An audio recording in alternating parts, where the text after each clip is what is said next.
Hey, everybody.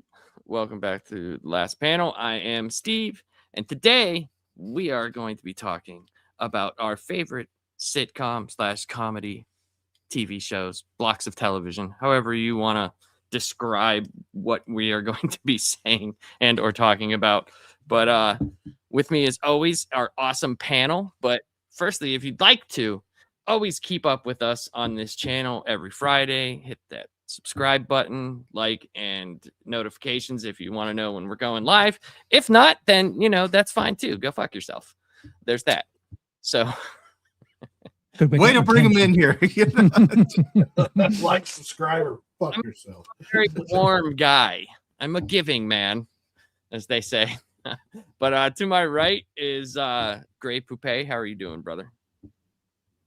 Hey, I did the right mute this time. I'm doing good on this 420 weekend. Yeah, good times, man. Everything is great.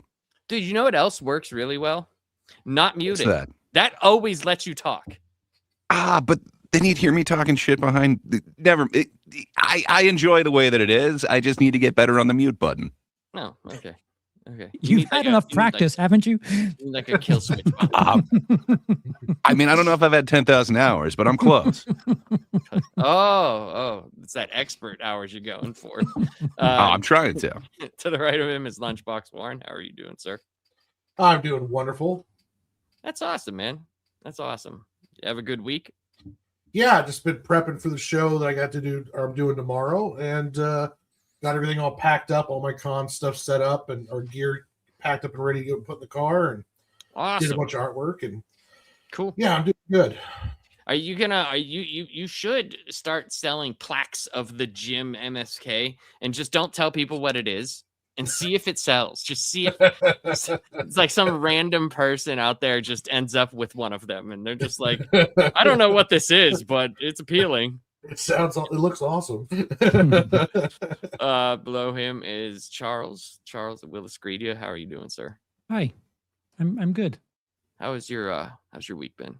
It's good. I'm celebrating my anniversary with my wife tomorrow, so there's that. Congrats, man. Congratulations. That's my longest marriage so far. Woohoo! Yes!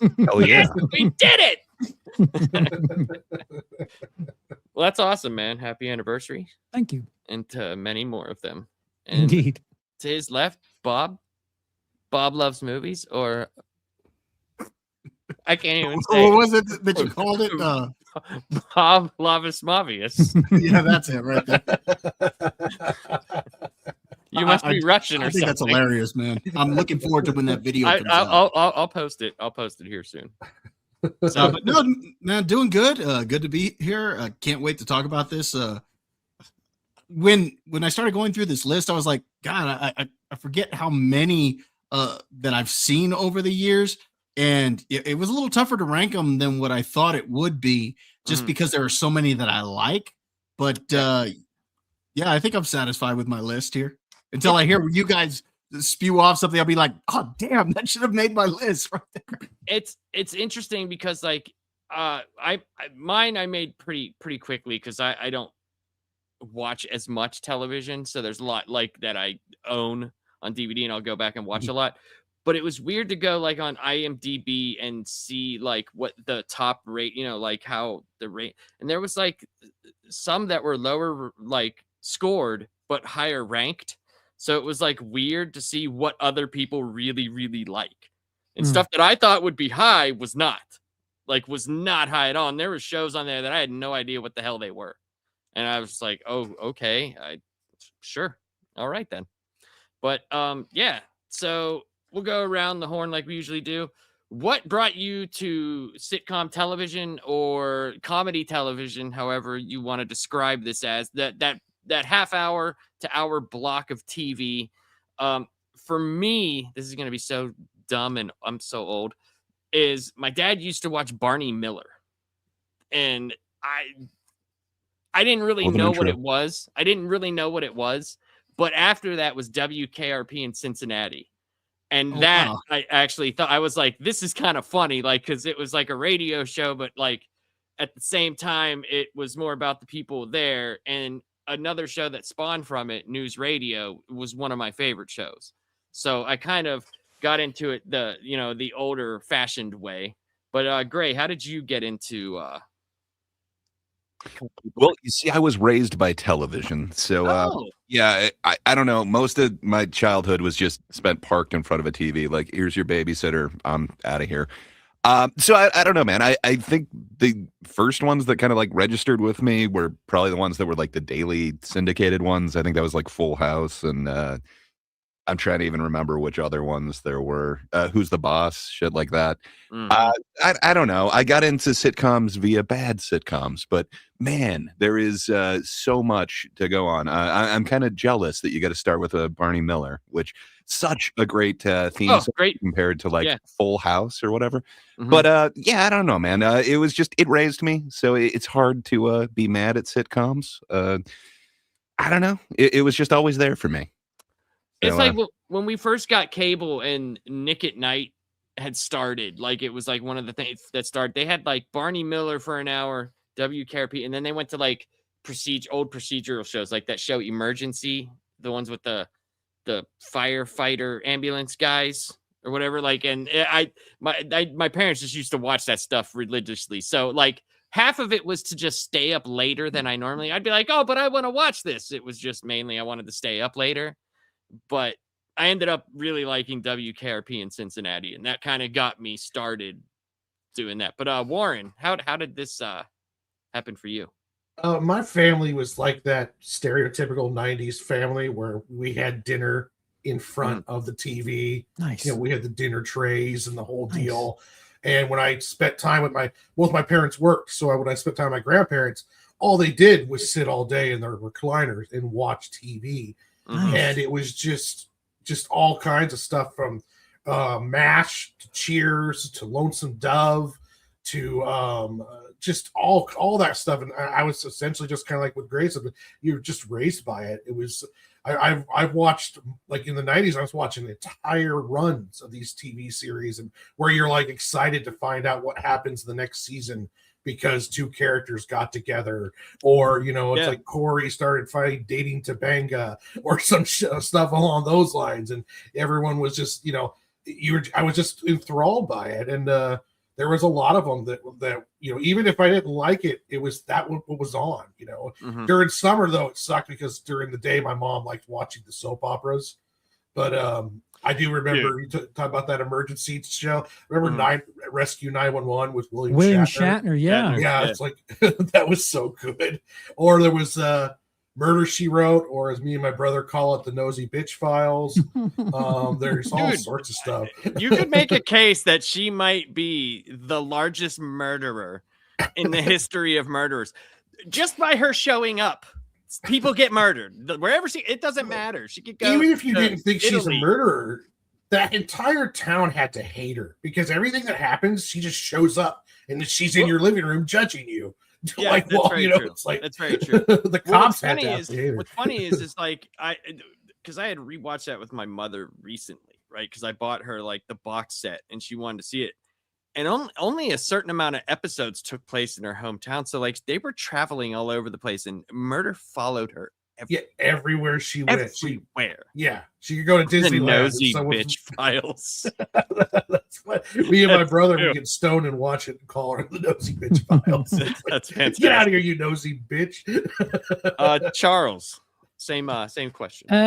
Kind of similar to you. I in the beginning I associated sitcoms with having to go to bed. If anything, it was like PTSD because I had this existential crisis because I knew it was Wheel of Fortune, Jeopardy, and then I had an hour, and then it was lights out time where it was like, please play something good. And whatever that first hour was, I never really enjoyed the shows the way I was supposed to because it was like, oh, only one more show before I have to go to bed. I'm not tired, and just none of it was soaking in. It was just having this minutes counting down thing that I don't know. In hindsight, after I got over that. Or during summer break, I guess it was a little bit easier to cheat that. But it was always a thing. When my uncles were around, I watched like movies that I was not allowed to watch. But my mom would watch sitcoms, and my grandparents would watch all of that. Everything that you guys have brought up. It's like my experiences were cool stuff with the uncles, sitcoms with the ladies in the family. So I had this interesting mix of television education in my youth. Yeah, so we had to eat dinner at the dinner table. Like my dad was all about until when my brother and sister, my oldest brother and oldest sister, when they finally left, right? They like me and my other sister convinced them like let's watch TV while we eat, and then we did get like TV trays, and we were watching television. Now it was what they wanted to watch because you know we were very structured in what we were allowed to watch, but they did watch some of the some funnier old TV shows, and there was a few that I really really liked that I was surprised that they let us actually watch with them, and one of them was Night Court because that was on at like 5 o'clock, in the afternoon. And I was very surprised. That's why I always bring up Yakov Smirnoff because he's not there. And he's got nothing on Bull, man. He doesn't. Richard Mole is quite the character. But Bob, same question, sir. Yeah, kind of like everyone else. But my parents they liked watching a lot of sitcoms, and I was just kind of introduced to it as they were watching them. I remember watching Night Court as a kid. So it's funny that you mentioned that one because I was going to say that one. Cheers, The Cosby Show, and then of course you had some of the older stuff. MASH, Happy Days. Some of these others that they would watch like in syndication and stuff like that. So I was introduced to it around that time. When I was pretty young, and then of course when you become 7, 8 years old, some of the other sitcoms that you're a little more familiar with, or shouldn't say familiar with, but you're more at an age where you can actually kind of get into it. Full House and Saved by the Bell and some of these others start coming out, and so you start getting attached to them, and that's kind of what happened with me. I got attached to them right around that age when I was around 8, 9 years old, and started having my own thoughts as to which ones I really liked. So yeah, but I was exposed to them pretty early.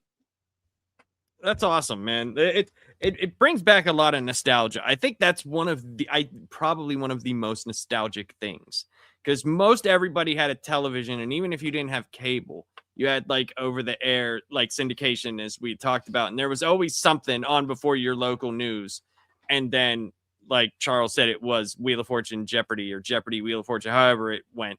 And then there was your block time night. It was like on NBC they had Monday, Tuesday, and then Thursday, and ABC had Friday.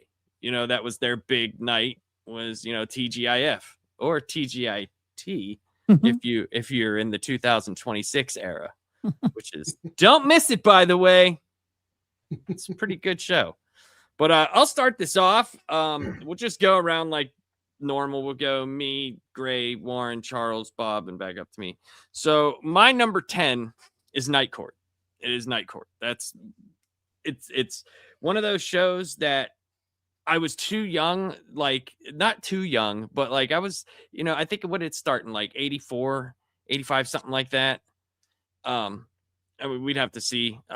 Mid-80s, look it up. Yeah. It was in the 80s. I know that because it was in syndication while it was still on television.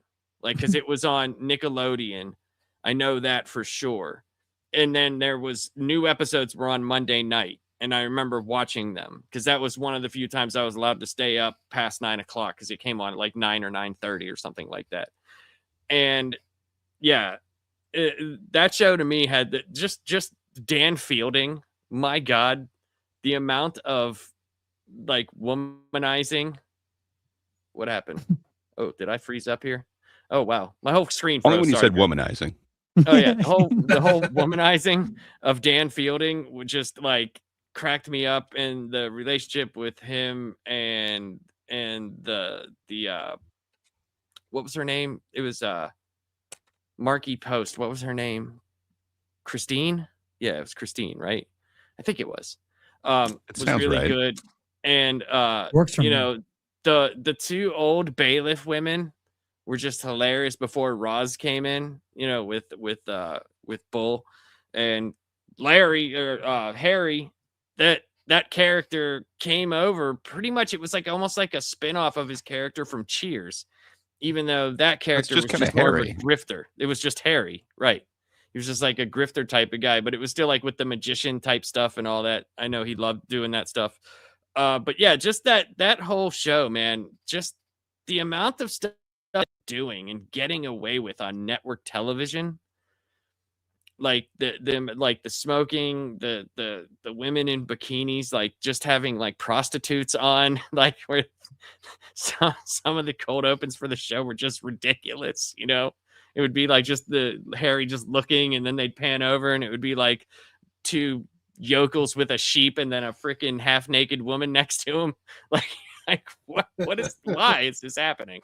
But that's my number 10, and I love that show. I could go back and watch it at any point in time. Really, really like it.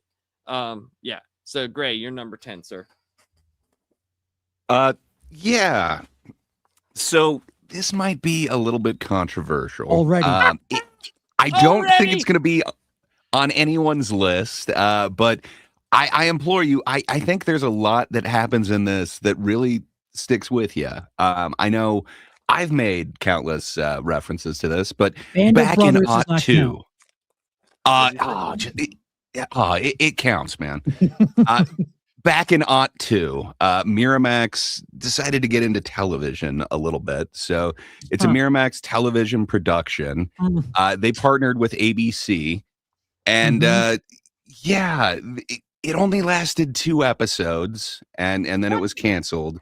And they decided to air the episodes out of order, so it really didn't quite make sense. So the second episode did it have? No, episode 4 and then episode 1, but episode 1 was a flashback episode, so it was just weird as fuck. So I'm talking about the American adult animated sitcom classic, Clerks, the animated series. Man, it had so much more impact on me than a lot of other actual sitcoms. And I hold it up against any of Kevin Smith's other works. You had Dave Mandel, who was one of the writers from Seinfeld, who came in. You have, I'm forgetting his name, but the dude who did like the character design for like Kim Possible and Danny Phantom. He's the one who did these, the Clerks characters. And just, man, does this thing work for me. And it was the first time that we got Alec Baldwin on the television. Man, I believe that was the first time that he had a reoccurring character, at least. But man, Leonardo. There's so many things that just kind of.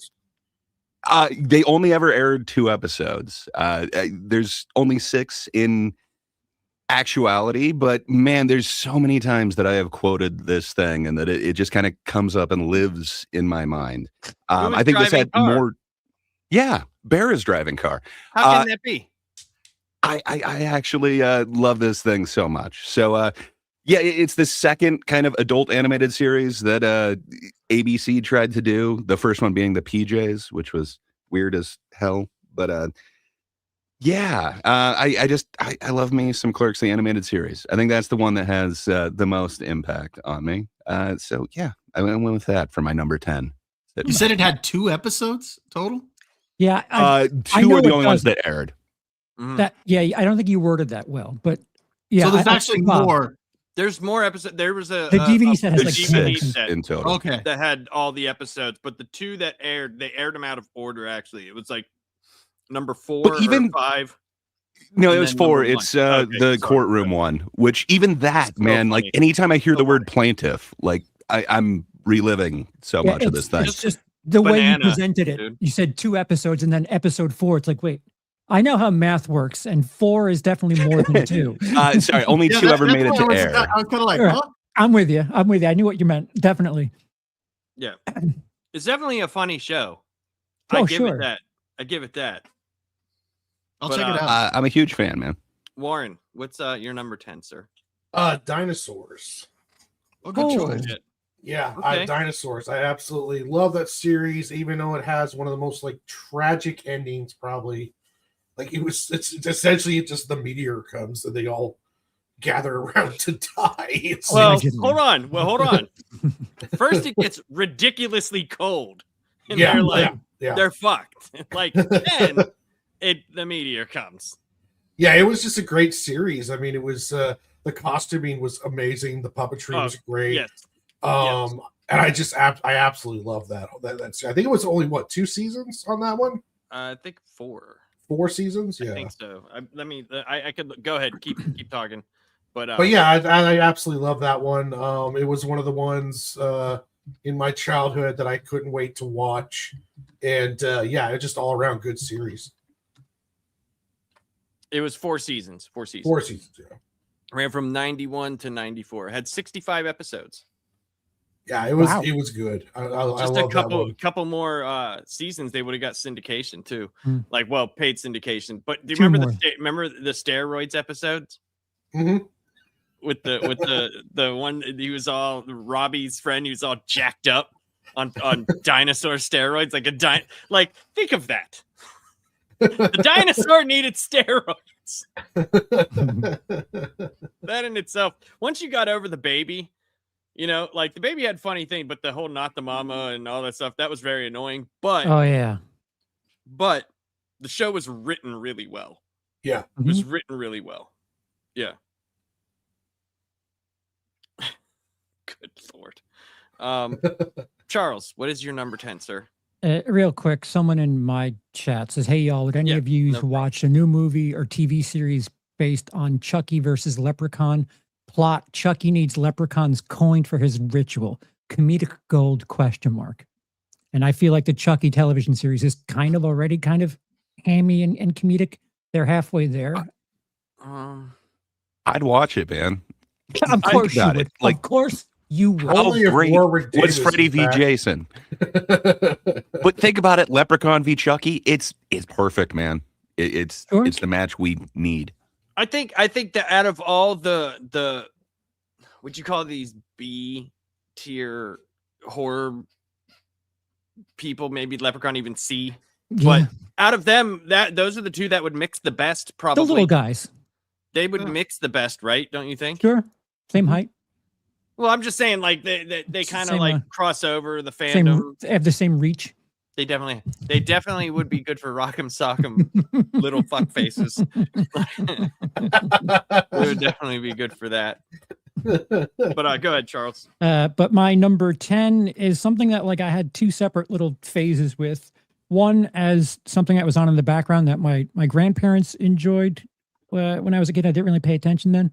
And then when it got syndication, when I was a little bit older, I kind of enjoyed it a bit more on Comedy Central. And that show is Soap, which has I hate that I knew Billy Crystal prior to Soap, but all of the stuff Billy Crystal did in the 80s, I had seen prior to watching Soap, and he's really funny in that show. As a matter of fact, that show is really funny. All you need to do is watch a handful of soap operas to get that that show is just on the nose and quite funny and quite sharp. Great cast. My God.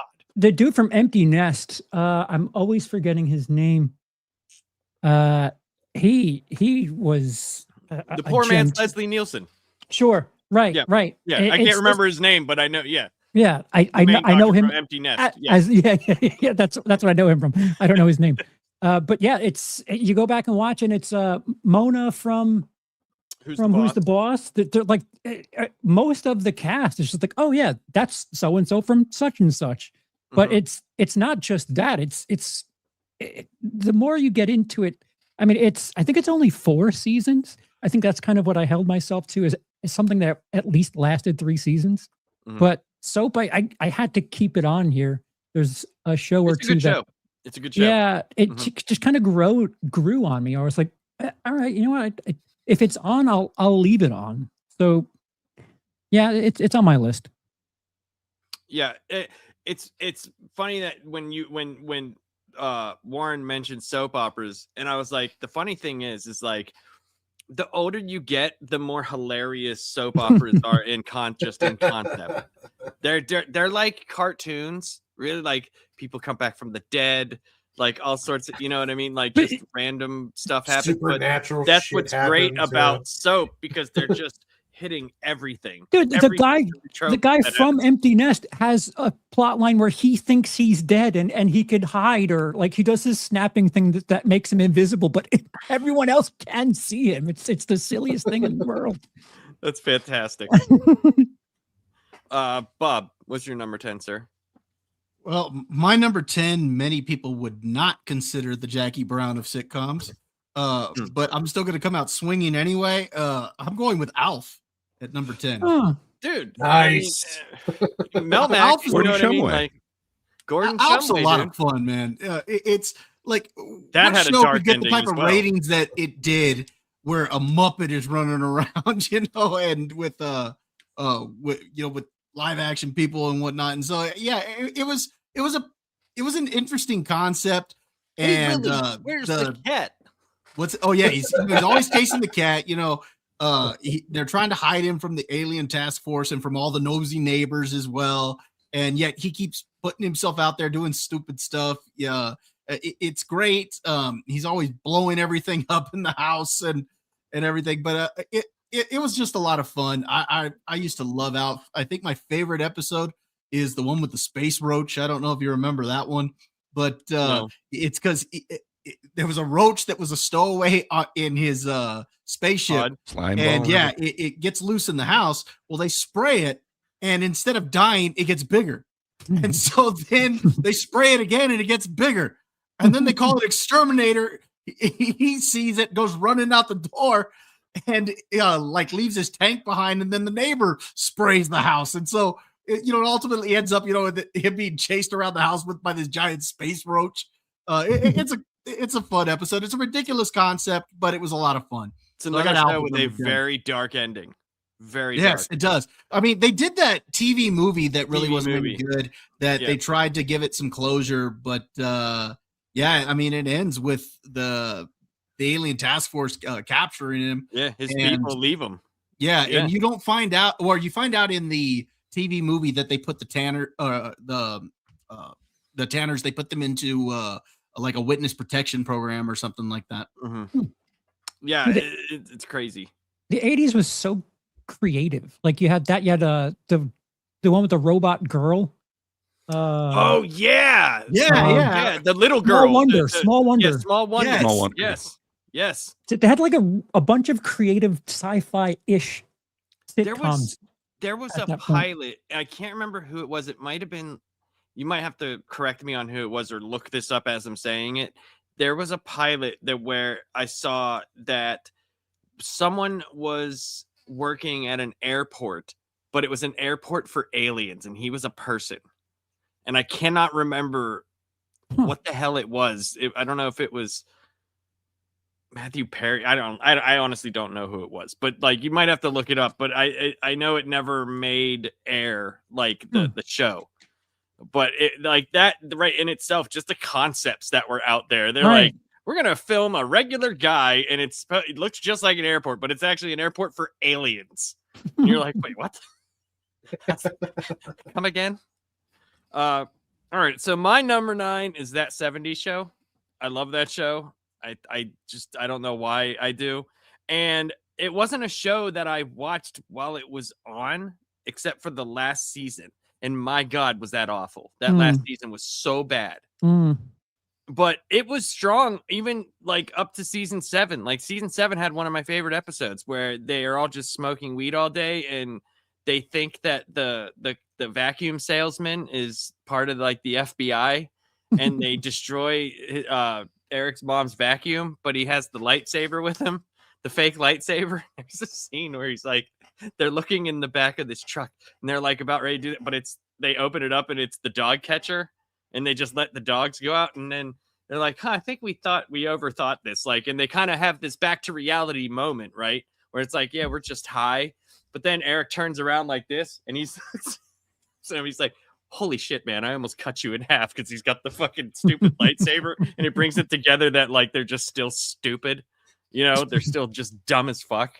And I mean, the teen drama-y stuff I didn't really care for, but I know a lot of people do like that stuff in there. I just like the comedy stuff, and I thought Fez was hilarious. That character was just ridiculously funny. And Red Foreman, like the quite possibly one of the last great TV dads. Dumbass. Yeah. Just a bunch of fun in that show. Yep. It is weird watching RoboCop after watching that 70s show. Anything that he's in, is weird watching it because you just think of Red Foreman. And I know they brought it back for like that 90s show, like on Netflix or something, and it was just awful. It's a rough watch. It was bad. I watched like a couple episodes and I was like, if you're not going to just bring everybody back and just make it later, then what are we doing? Like, I don't care. Well, they can't bring Hyde back, can they? No, they can't. Unless they want to say he went to tried. jail. Can he get a work release, or can they film like from visiting? Well, there was that one show that they really tried. It was like Hyde, Kelso, and Sam Elliott for some reason. Yeah, that was that Netflix one where they were the sons living on the farm. Yeah. Ranchers or something like that. Mm-hmm. Yeah. Hyde's terrible. Horrible person. I agree with you. That one's pretty damn iconic. Well, I don't know if my number 9 would like match that with its legacy, but to me it works, and I've put no limits on my list, unlike Charles, who decided that it had to be, what was it, 3 seasons or something like that? Well, you decided 2 episodes was good. There's 6 episodes, sir, and I went off of impact. I literally looked at a list of sitcoms and was like, yeah, that one, that's in my top 10. If it was impactful, you wouldn't need to look at a list, sir. I'm just saying that's not true, sir. I forgot some of these, and I'm glad I looked back at that list. But I think this will count. There were 34 total episodes in this one. It spanned 3 seasons. It is on a lesser known network. It was a Hulu original, and since then Disney has decided to just like purge it off of the earth, or at least the last time I looked for it, they did. But it's a weird little show that starred Haley Joel Osment, Ed Begley Jr. Well, they were reoccurring guests, but yeah, it was created by Seth Rogen and Evan Goldberg, and it's called Future Man. It's this weird fucking show that I don't know what it is, but it just keeps coming back in my memory. It's kind of got some 80s tropes in it. Like, it starts out, there's this aimless janitor who his sole hobby is playing this video game, and it turns out that he finally beats this unbeatable game, and it's more of a test, really. It wasn't just a game. It then triggers everything else, and there's a bunch of interesting time travel things going on in it. But man, that had way more impact, and it deserved so much more reception than it actually got. I really dig Hulu's Future Man. I'd suggest checking it out if you haven't. Okay. I'll definitely have to check. I haven't watched that, so I'll check it out. No one has, man. It was Hulu. It was from like 2020. I think it was the pandemic thing. Wow. It was great. When everyone was home, no one watched it. That's well, it's Hulu. That's watch a Hulu original. We're too busy watching the Tiger Guy. Like, yeah, my God. See, that was Netflix. Like, why the Tiger Guy? Yes, Justin Gray, we are counting animated sitcoms. Yes. Well, some of us are. Some of us put up rules, self-imposed. Personal criteria, sir. I'm allowing anything that is considered a sitcom. For instance, mine was a comic science fiction sitcom. So Warren, you're number 9. My number 9 is Bob's number 10. It's Alf. And I honestly think, like, I don't know if they could do well with it, but it would be nice to see Alf get kind of the Ted treatment, where he's actually moving around more. You see him more for just the waist up. Mm-hmm. And but yeah, I love Alf for all the reason Bob said. It was just a great sitcom. It was really, really funny. Actually, somewhere around here, I've got one of the Alf action figure. Yeah, it's Alf was the shit. I absolutely love it. When I was a kid, I had an Alf puppet. Everybody knew someone in school that had an Alf T-shirt. Oh yeah, hell yeah. It was. Everybody just awesome. had Alf stuff, man. Oh, even Alf was on during like my middle school years. Alf was very popular, like super popular. I had a hand-me-down little furry, like this big guy, and I used to brush his teeth, and the fabric was all stained because I tried brushing his 2 teeth. I was a moron. I don't know what else to tell you. Hey, whatever. Hey, people loved Alf, man. Alf was good stuff. Alf was the shit. Charles? So I kind of had like this split here where I was going to put one or the other, and number 9 for me could be Married with Children, but it isn't. It is Roseanne. It is the other white trash show around that time. Roseanne was written so well, though. So yeah. well. First, yeah. like 5 seasons or 4. How many? What was it? Like it went like 9, right? Or something. Before she got 10. rich. Before Dan died and before they got rich, and then I haven't really checked in on the re-release. It was really solid. Like really it was like, hey, it's a real version of lower middle class. It was like problems that me, as someone who did not live in a house and have all members of the family doing all these different things, it was something that I could relate to, and it was pretty sharp. And a lot of the jokes that I didn't understand as a child, the adults in the room certainly laughed at and appreciated, and they loved it a lot. So it was on a lot, and it was an interesting way for me to learn that what I was going through was normal to someone. And watching it back, as a teenager, as an adult, it still hits. Little dated. Great opening too, man. Fantastic opening. Oh yeah, like because you don't think they at that point in time, you just say white trash. You don't think of the family dynamic that way, because everything was polished. Married with Children and Roseanne was different. It was different. Married with Children was way over the top, right? But there was a lot of stuff, like the fact that they were able to handle certain situations that come up in real life.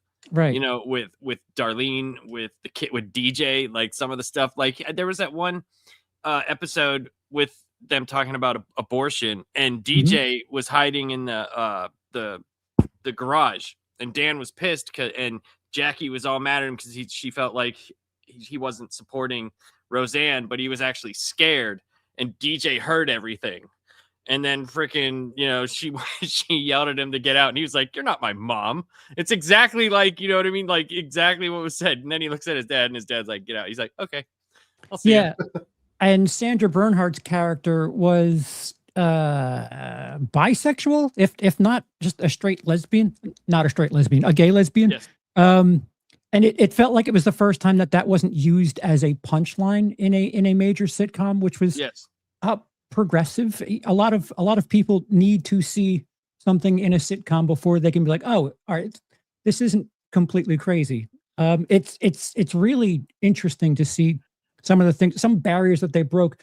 I think Murphy Brown gets credit for the first gay relationship, but I think Roseanne, Sandra Bernhardt's character specifically, was like the first time that it like kind of got massaged in, where it's just like, hey, this isn't the butt of a joke here. This is it's actually it's an actual person, right? It's an actual person, which is.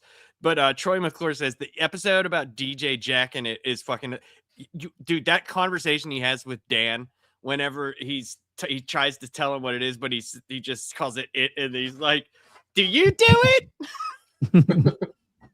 Well, it's if you look at those 80s and 90s sitcoms, they handled stuff that they screw up now, like you would call the woke stuff. Now they handled it so much better because they handled it so much more naturally than they do now. It's all kind of ham-fisted and almost like a caricature and a parody, because it's people who probably don't really know anything about it trying to pander to a group.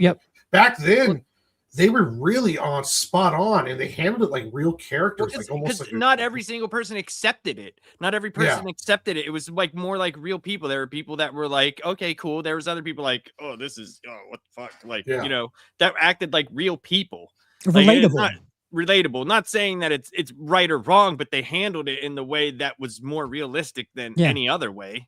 Yeah, I think they did a better service to it back then than they're doing now. They weren't taking a side. They were just saying, hey, here's what one perspective would be, and here's what another perspective would be. We're not saying either side is right, but this is how people do things. And that's true. That's very true.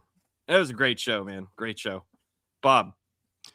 My number 9 features another set of Tanners, and that is the Full House. Oh, I really liked Full House. That came out around the time of where, like I said, I was real impressionable to sitcoms and stuff like that. So, well, you had to be to like Full House. Yeah, I'm a little bit old, just a little bit. But at the end of the day, I thought it was a fun sitcom. Is it necessarily one of the best sitcoms out there? No. But it was one of my favorite. Every episode ended with a lesson of some kind, and either Danny or Jesse or Joey would be giving a speech of some kind, usually to the kids or something, and there was a lesson to be learned in every episode. And was it made of wood? Yeah. But at the end of the day, it was a fun sitcom, and because, like I said, it came out around that time where I was very impressionable, it made my list, so it's my number 9. All right, dude, it was a hugely popular show. That's one of those shows that a lot of people watch and then they say they didn't watch. I watched it with my sister. I didn't. Like I remember the freaking Hawaii episodes, like everybody wanting Jesse and what was her name? Aunt Becky. Never forget. Becky, yeah, to get married and all that shit. Yeah. And I was popular enough to spawn a whole second series, kind of like Roseanne. Yeah, it was popular enough to do a whole nother run. Yep. So my number 8 is News Radio. I love News Radio. Love that show. It's the only thing that I could tolerate Andy Dick in. It's the only thing. It's so true, though. Just the characters in that show, like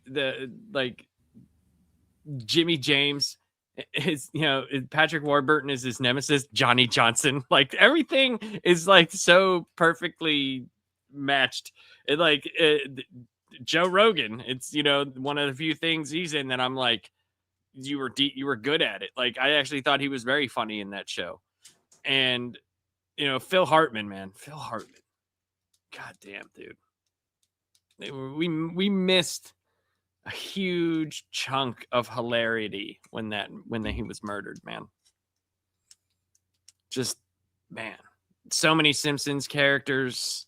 So many great. They did Bill McNeil's backstory. Like some of the stuff that like when they wanted to get the sandwich machine taken out of the office because the sandwiches were like 10 years old, and Bill gave this story about how like he's the only one who eats those sandwiches and they're just like his mom made. Yeah.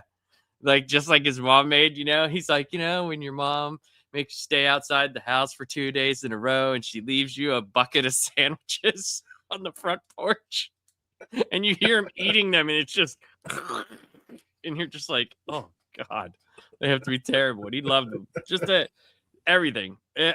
Even the season when they had John Lovitz come in and take that position, it wasn't nearly as good, but it did have one of my favorite scenes in all of television, when the cast basically read those letters.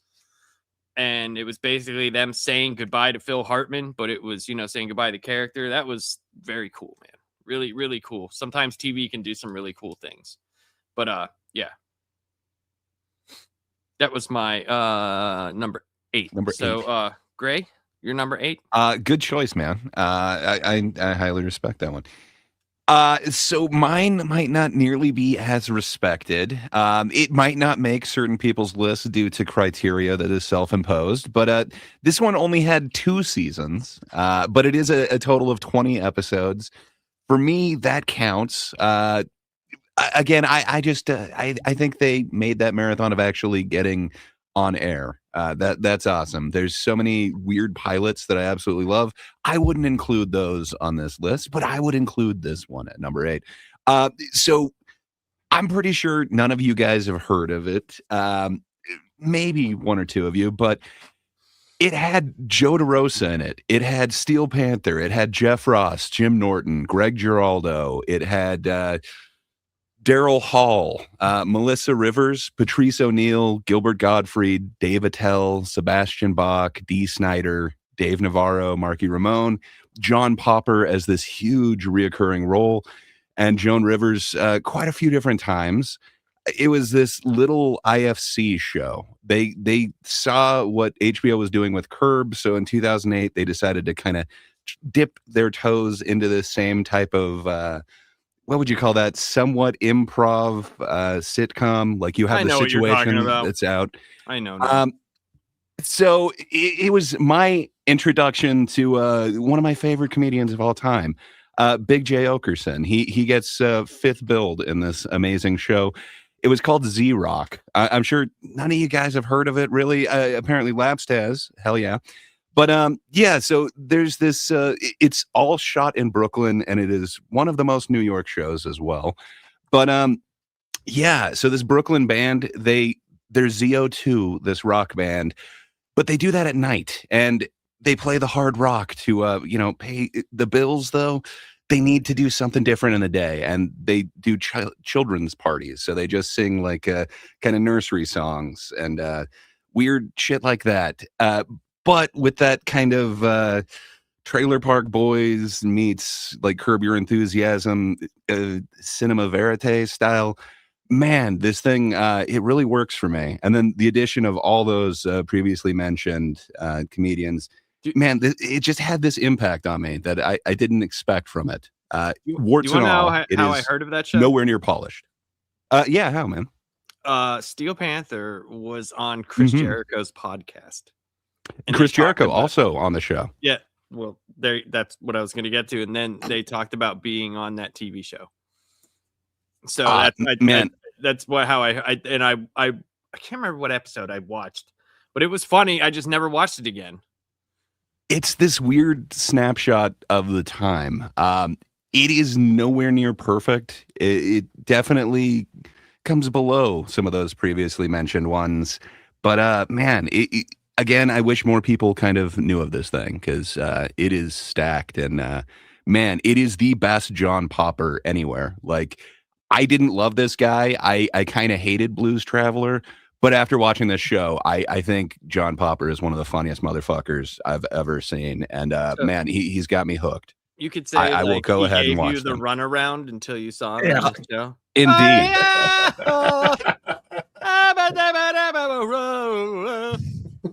Yeah, that's enough of that. No.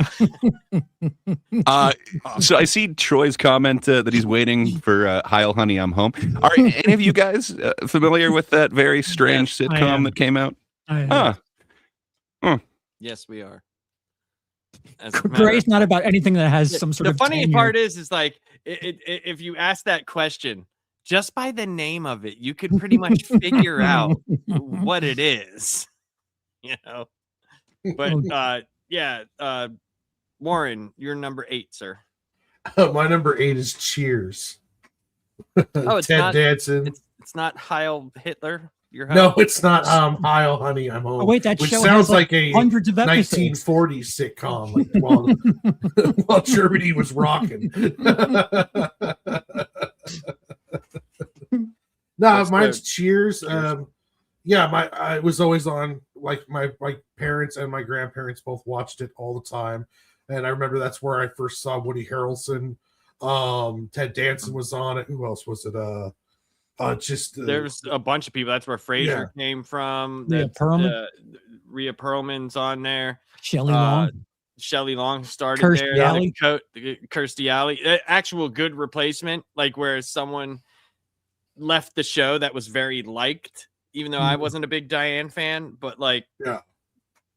Then Frasier spun off his own show. Off of there. That which was a good show on its own. Lilith is on there. Freaking George Wendt, like the funniest thing he's ever done. And what about Ratzenberger? John Ratzenberger, dude. Cliff Clavin. I will talk about Cheers later. Don't worry. I have a lot to say about that show. Spoiler.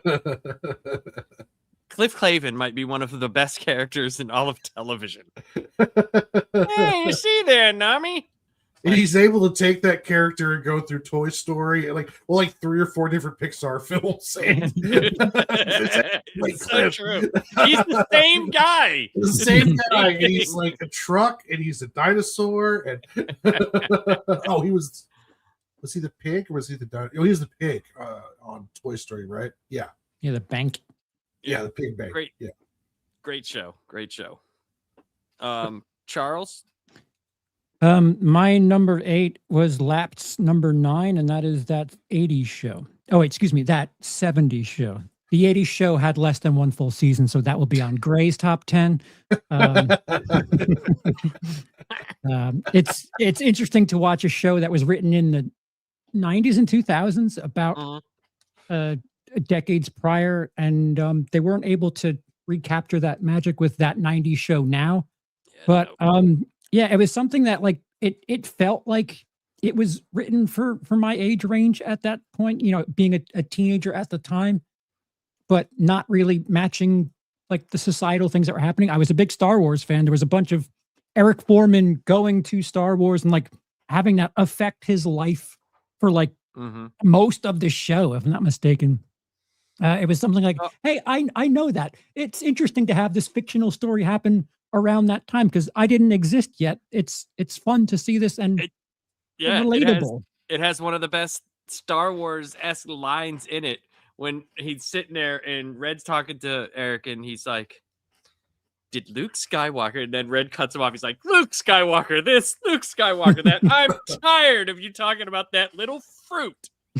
And he's like, him and Leia, clearly not knowing like what happened later in the movie. Just like, it's one of my favorite scenes about Star Wars. Yeah, but like you said, it definitely falls off towards the end there. But I think the first 4 or 5 seasons are strong enough that it warrants being on the top 10 for me. Yeah, it's a great show. It's a great show. Has some of the best DVD collections too. Some of the best, like so many special features, behind the scenes stuff, all sorts of stuff, mini documentaries, all sorts of things on there, which I thought were great. And I was buying them as they came out. And, you know, because you never think like, oh, they're going to put it in a giant collection in Blu-ray and way better quality, but I'll buy these NTSCs, like big giant box sets. But yeah, I love that show, man. Great show. Great cast too. My goodness. Indeed. Mila Kunis was only 14 years old. Yeah, she lied so that she could work on the show. Yeah. Good for her. And good for us. So weird because Kelso and her had some interesting scenes, I'll say. And he was of age, we'll say. Well, I mean, like, I know it's acting, but it's still weird. Someone brought up Boy Meets World. Like, I, as a young child at that point, was smitten for Topanga, but realizing that there were some male gaze shots on what was a 12-year-old girl at the point doesn't sit well with me as an adult, but no, they shot that for me as a kid, so thank you. And that was 70s show was counterculture to what was popular at that time. I mean, it was like Fox's biggest show at the time, you know, and Fox wasn't big on sitcoms yet, other than Married with Children, which was like right. And that was years earlier, before at that point. And they were, you know, they had some, but it wasn't like that big, you know. Yeah, Fox was always like secondhand. Like they had Mad TV to try to compete with SNL, but it just didn't catch on the same way. Yep. It's a great show though. But Bob? My number 8, The Wonder Years. Such a good show. Such a good show. I have the box set upstairs. The Wonder Years was just excellent. I mean, a good coming of age story, and you know, through the whole show, he's chasing after Winnie Cooper. He doesn't end up getting her at the end. You find out he actually ended up getting married to somebody else and whatnot. But it's just a good coming of age story, and there's a lot in that show, especially growing up, that you could relate to. And I also loved the inner monologue, and then how a lot of times it just never synced up with what was actually happening. You know, he'd be sitting there, the monologue saying, my dad, I knew he looking at me, that he understood completely where I was coming from. And then all of a sudden the dad would be like, Kevin, go to bed. And all of a sudden the voice would be like, you know, that jackass or something like that. You know, it was just really cool. It was a good, fun show. It was the setting, I think, adds to a lot of the tension because of some of the stuff that's going on, you know, with Vietnam. I think there was that episode where brother's friend went to Vietnam. Yeah, it was Winnie's brother. The sister was getting into like the peace movement and whatnot, which really upset the father. And so there was a lot of stuff going on in that show that I just think made for some really good television. So I loved the Wonder Years. Yep. Dude, the gym teacher who ended up playing the hologram doctor on Star Trek Voyager. Dude, the gym teacher, some of the stuff with the gym teacher was so funny, dude. So good. So good. But yeah, and in the chat, Troy mentions there that when I was making my list, I wasn't really considering it a sitcom as well, but kind of like Gray, I kind of looked up, just to see if it would fall in that category, and they consider it like a drama sitcom. So I was like, okay, if they're referring to it as a drama sitcom, I'm going to include it on my list. But because I was real close to not putting it on there for that reason, but just because I saw it fall under there, I was like, I got to include it because I loved that TV show growing up. Bunch of blurred lines. Well, that's what it is. Well, it was a funny show though. There was there was a lot of humor in it. Yeah, Wayne, dude.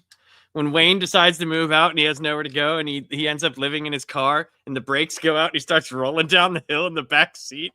There's just so many good episodes of that show. Remember when people thought Marilyn Manson was Paul Pfeiffer? Yes. Like what? Yeah. People are like that. Oh, they're the same guy. Wait, the brother was the brother from Back to the Future, right? The kid who says, "What's a rerun?" Right. Yes. Right, okay. Yeah, Jason Harvey, something like that, I believe. Yeah. Great show, though. Great show. My number 7 is Futurama. Futurama is a fantastic show. There's what else can you say, man? There's so many good. The 100 Cups of Coffee episode, freaking the one of the saddest episodes with the dog. Yeah. Oh yeah, the dog one was just Bender. I honestly liked it more than Simpsons. I might be in a rare group. I'll say I have Simpsons higher on my list for the impact it had, but overall, I think there's more seasons. I haven't watched The Simpsons in a long time, so I don't know. I know that people said it's gotten better again. Like there was that whole thing a couple years ago. I don't know. I haven't watched it in so long. I might do something where I actually watch every season. Might be something fun to do, even though there's like 7,000 of them. But yeah, for me, Justin Gray says Simpsons took a shit after season 12. For me, it was after season 10. Not that there wasn't funny episodes still. It was just I think that's when I kind of stopped watching. But yeah, there's Futurama was just good the whole way through. And I liked when they brought it back and they had those movies that they did, the direct-to-DVD movies like Bender's Big Score. And then they brought the show back and it was still good, in my opinion. I thought there was still really good episodes. And just Zap Brannigan, the freaking snooze, everything. Like there's just so much good stuff in that show. So when much. They find out, they're just like, hey. Where they have human horn, the aphrodisiac. I just like after you think about they're solidifying it, just scrubbing along. You're like, oh my god, yeah. But yeah, that's my number 7. Gray, would you care to enlighten us on a show that lasted 4 episodes? How dare you, sir? I'm sorry. I can't believe you'd say that. Nothing on my list was less than 6 episodes. I'm sorry. Monster. But okay, I'm going to talk about something that it came about from a 1995 short. And then this same character has been going since 95. And there is future works about to come out, actually, in April of this year. So yeah, I'm kind of looking forward to April of this year. It is. So that's any day now. So this might be a little bit low. This was the one that gave me a little bit of trouble because there's a few ups and downs in this one, but it's a Canadian mockumentary television sitcom. So it's Trailer Park Boys, man. What can I say? They consider themselves a mockumentary television sitcom. So I'm going to go ahead and consider it a sitcom, but I don't know how many seasons is that? Like 12 seasons and like 3 movies, plus weird internet presence slash In an animated live show. streams. Yeah. I forgot about the animated show. But yeah, man, what Rob Wells is able to do with the Ricky character is amazing. Like, I don't know if there's been anybody else who can pull off, like, essentially creating this whole Ricky character is- for the mockumentary thing. Ricky is amazing, man. It's not all peaches and cake, but it is damn close to it. I don't know, man. Bubbles is I love the character. Apparently he might not be in the latest season. No, he is. He's in it. Okay, so they did bring him back. There was No, they filmed it before that all started. It was already filmed. Nice. Well, I hope he gets a good goodbye if he's not along with it. But man, this has had so much impact on not only my life but Canada as a whole, and Canadian impact on America. I absolutely love me some Trailer Park Boys. When you go through like, it's pretty goddamn low on my list, but I think there's some things that affected me a little bit more. I tried not to bring the subjectivity into it. I was being objective on what subjectively, affected me here.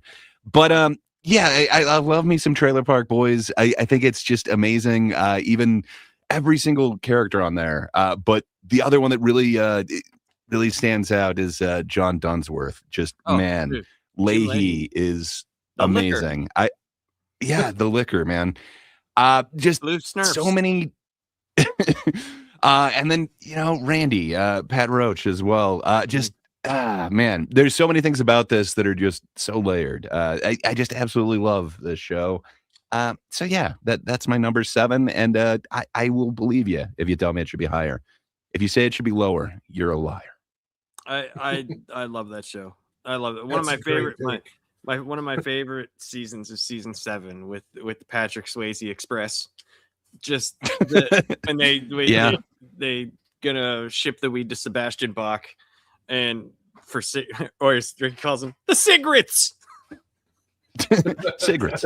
Yeah. The fucking part, dude, where the gaming commission is like paddling down their little aquatic ATV, and he's sitting there in Canada. He's like, put that fire out. And he's like, are you Canadian? He's like, no. And he's like, hey, you got to do shit then. He's like, you're going to disturb the beaver population. He's like, are they Canadian beavers? They're just beavers. The fucking shit, dude, is so good. The amount of gunplay in that show, it's so good, dude. Oh, and then Justin's bringing up the other what would you call that highly impactful courtroom scene that I always think of anytime I'm there, and like, if I can't smoke and swear, I'm fucked. Yeah, just dude. I love it. Just chef's kiss. Yeah. All right, Warren, sir, what's your number 7? My number 7 is Family Matters. With Urkel and the guy who played the cop from Die Hard. What was his name? Yeah, he played the cop in Family Matters. Yeah, he played. Yeah. It was Reginald Bell Johnson, wasn't it? I think so. Yeah, I love that series. I remember very fondly growing up. That he was there with a bunch of other ones, but it was one of those ones where I feel like I've watched the whole thing all the way through. Urkel trying to get with the daughter. There was the cool when he would use the formula to turn himself into Cool Urkel. Stefan. Yep. Learning that he had he was a really awesome basketball player. And I remember when they did the MTV Celebrities versus Pros, and he was out there, and he was just like, through the he was really, really a talented guy that I think got very hardcore typecasted by that role. I think he's hosting a game show now, and he's done some stuff behind the scenes. Well, he voiced Sonic, and he did stuff along those lines. So. I mean, anytime you have a show though where you're like the main star, you have a dance. you have a fucking robot. Yeah. Your character has an alternate personality. Like, and you're playing like 11 things in the same goddamn show, and your whole thing is like, yeah, you're typed. Hey, you're forgetting the "did I do that" part. Did I do that? He parlayed it into modern day things. Now people know Purple Urkel. It's awesome. Good for him. Yeah, that was another show on TGIF. My sister religiously watched Friday TGIF because it was family entertainment. Yeah. Charles. Was it 7? Yes, sir. So the way Roseanne was something relatable to me as a poor child, this next one was the last time I was financially comfortable, and I found the characters somewhat relatable as a at then point upper middle class citizen. It's Modern Family. That at the point it's the last like mainstream sitcom that I could say that I enjoyed on a regular basis. Dude, IMDb has that ranked the number 1 of all time. I wouldn't go that far, but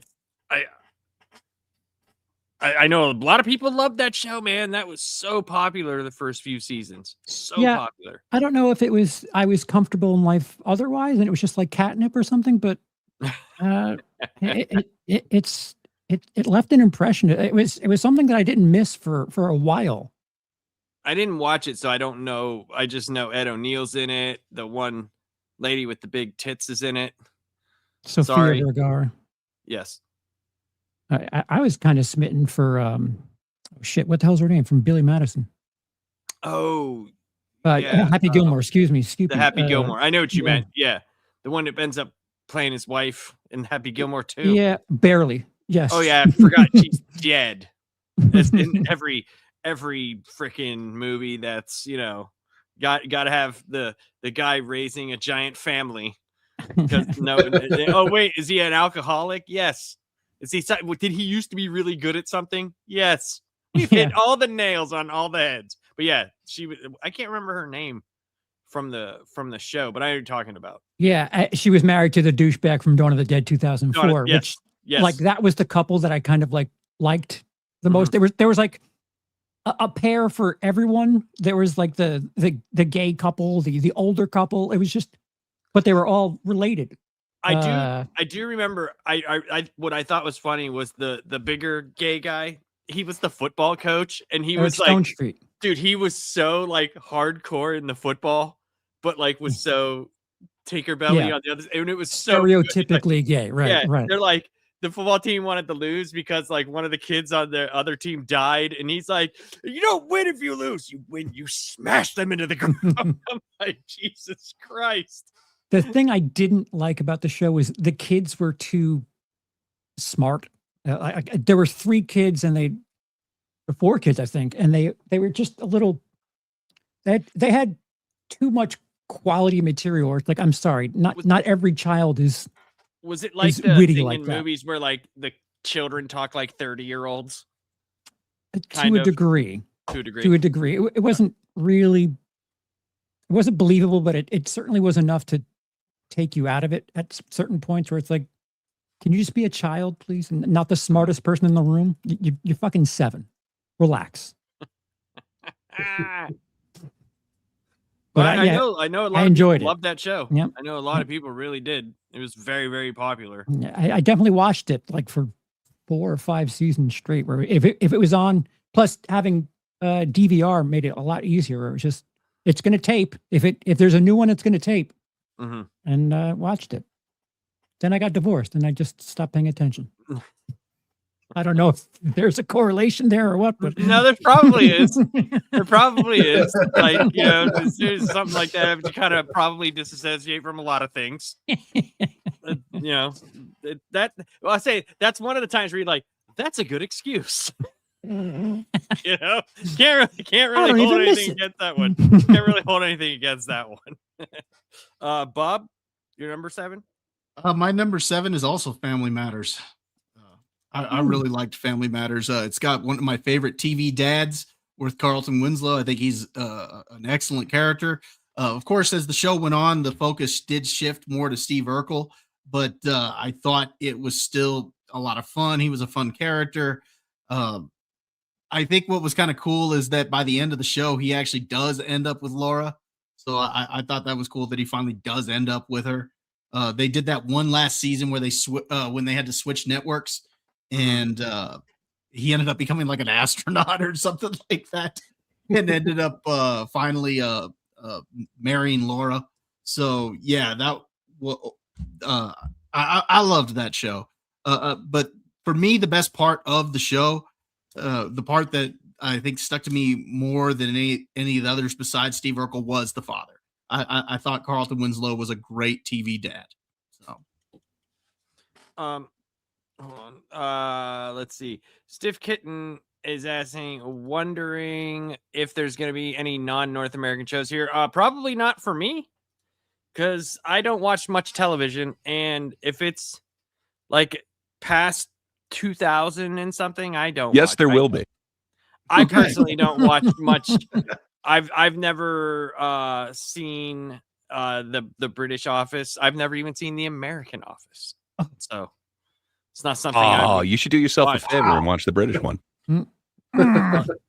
I will do no such thing. I have many video games to play, but yeah, Faulty Towers. I have seen that. I loved that. I like the sign every time. It would say something different, like farty towels, something. John Cleese was great, and so was the little the maitre d guy. That guy was fantastic. But it probably doesn't count because there's not enough seasons for you guys, right? Not all of us. Just me. I didn't care about how many seasons it was. It's your favorite sitcoms. Grace is trying to dump on my head. That's all. Yeah, he is. My number 6 is Scrubs. Love Scrubs. Love the first 8 seasons of Scrubs. Did not like that med school thing that they did. And I have one episode left to watch of the reboot. At first I didn't like it, and then there was a couple of episodes in there that I did like, but overall it's nowhere near as strong as it was. Just nowhere near as strong as it was. But there are some decent episodes in the newest ones, because it actually revolves around the main characters that you like to see. But I wish they had, they can't have Ted back, obviously, because he passed away. So yeah, there's a few things in there, but the janitor, the janitor was great in that show. My goodness, Dr. Jan Etor, so many good things in that show, man. And Bob Kelso is one of my favorite characters of all time. He's the old man who doesn't give a shit, but he's also the chief, of the hospital, the whatever they call it. And the way he treated Ted was just so bad, just so awful. And Ted being in an a cappella group that first started out only doing TV themes. I don't know.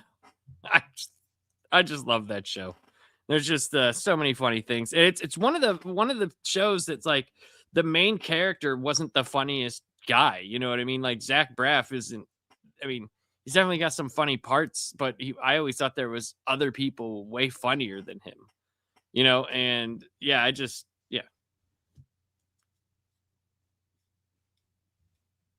So no talk about John C. McGinley. Come on, man. Well, Troy McClure says not enough cocks in the revival. Well, apparently he was going to be in but he was filming some other show, and that's why he's only been in the first episode and the last couple of episodes. Apparently he was going to do the whole thing, and then I can't remember, he was in some other show at the time. But yeah, apparently he's doing very well in the ratings too. Weird that they're talking about ratings, you know what I mean? But apparently he's doing very well. So, but yeah, the original run of 8 seasons of Scrubs is my number 6. What is yours, Gray? Is this controversial? Yeah, so not for me, man. There's no controversy whatsoever. This is my number 6. We're on number 6, right? Mm-hmm. Okay. And then I think it was Stiff Kittens was asking if there was something non-North American. Coincidentally, yes, my number 6 actually does not hail from this side of the pond, if you will. But man, so this might not count for Charles because there are 2 series of it, but there's only 14 episodes in total. But my God, what this was able to achieve and the impact of it just it goes on so far. So this is a little bit older of one for me. It aired in '99 and it was concluded by 2001. But Spaced. If you guys aren't familiar with it, it's Edgar Wright's directorial kind of debut on television, and it pairs him up, Simon Pegg up with so many British actors that you'll see later on. But him and Jessica Stevenson have to pretend to be a couple in order to get a flat, and it's just a situational comedy from there. But man, you get Nick Frost, Mark Heap. There's so many just hilarious things that are going on, and the way that they're able to parody cinema and everything that's going on in it, just man, it's got so many Edgar Wright-isms, so many Simon Pegg moments that just stand out so much. If you love the Coronado trilogy, check out Spaced. It is amazing. You can see how they get there from Spaced, but man, it is the OG. To me, my number 6 favorite sitcom of all time is Spaced. What about you, Warren? I remember What's you your told number me 6? about that show, and that's check it out, man. Check it out. It's amazing. I will. It's only 14 episodes, so it might not count for some, but you can get through it. It's amazing. So wait, so after this show's over, I won't count for me because I don't have to watch it then because it's only 14 episodes, or I should watch it because this is according to show some, about fake things. Okay, gotcha. I know I'm gonna watch it because you did. I remember did we talk about this on our original sitcom talk? Because I remember you telling me about this show a while ago. It's been one of my favorites forever. Just it's what got me in love with Edgar Wright. I knew of Shaun of the Dead, but before any of the other ones, I was told check out Space. Then just man, I've been hooked on it since, and it really holds up. I thought it might be a thing of the time. Man, I enjoyed the hell out of it. Really good on a recent watch. Really good anti-Phantom Menace talk prior to Plinkett ever existing. In that there was a full episode where Edgar Wright's character just kind of shits on the Phantom Menace, and that it came out around that time, so it was kind of interesting to be so ahead of the curve. Dude, I remember the Phantom Menace. Me and the guy, my roommate at the time, we were both really big Star Wars guys. We went to see it in Pittsburgh in the Squirrel Hill Theater, and it was packed, right? Mm-hmm. People were dressed up.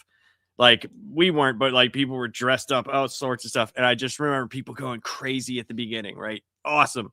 And then like about 20 or 30 minutes in, when there was like trade embargoes and midichlorians, and I just remember one guy just yelling out, "What the fuck is this?" and that's a bit old time big theater. Like, so there was like a couple hundred seats in there. And at the end, there was some people that were real happy, but there was a lot of disappointed people. And then the conversation we had on the ride home, he had one of those Jeeps like that you could take the top off, and we're sitting there and he was like, "So what'd you think?" I was like, "Well, it sucked about as much as I like the bugs in my mouth when I ride in your Jeep with nothing around me." It was terrible, dude. Like it was not a good theater experience. Not a good theater experience. But Warren, go ahead. What is your number 6, sir? My number 6 is one of those sitcoms that was essentially named after the comedian was essentially just a comedian, one of those comedian sitcoms, and it was the Drew Carey Show. Had the dance number in the beginning of it. I absolutely rocks. Yes, I absolutely love that series. The British boss who would fire people by spinning the wheel, and Buzz Beer. Mimi, just all of it was absolutely. Oh yeah, Buzz Beer, and it had like most of the cast went to that improv show, and I think now Drew Carey does Price is Right, but that Drew Carey show was quite big at the time period, if I remember correctly. For at least for a couple seasons, it was really up there, and they would have every season they'd have the new dance number in the beginning of it and the whole deal. I've seen some episodes. It just wasn't a show that I watched, and a lot of people liked it. Yeah. I mean, that's how we heard man. Carey. Diedrich Bader, man, he is one of the greatest like character actors. It is a crime he wasn't in more. Rex Kwon Do for those who are super into that. But man, also Ryan Stiles from the aforementioned Whose Line Is It Anyway? Yeah. There was amazing stuff going on that.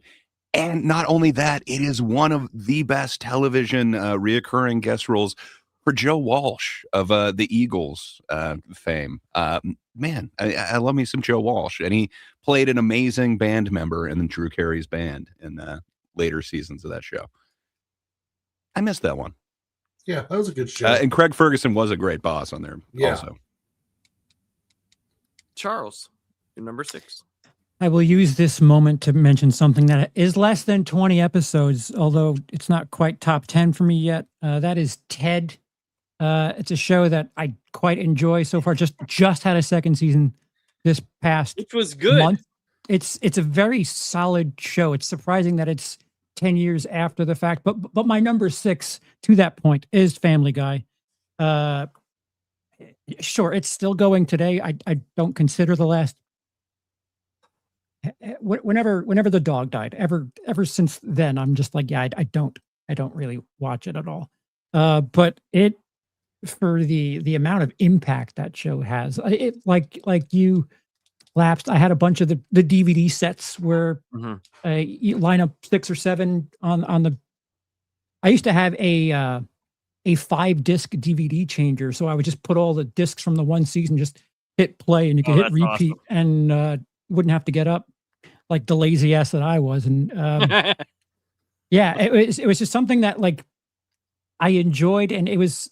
I don't know if the subject, like the stories weren't as strong, because Family Guy wasn't really a story show, but like the references, it was like short attention span theater, and I really enjoyed some of the humor. Didn't it get canceled like after 3 or 4 seasons? Yes, the first season. I was about to say it had the best ever comeback of any, because of the DVD sales. Because it got canceled, but then it got taken off the air after the 3rd season.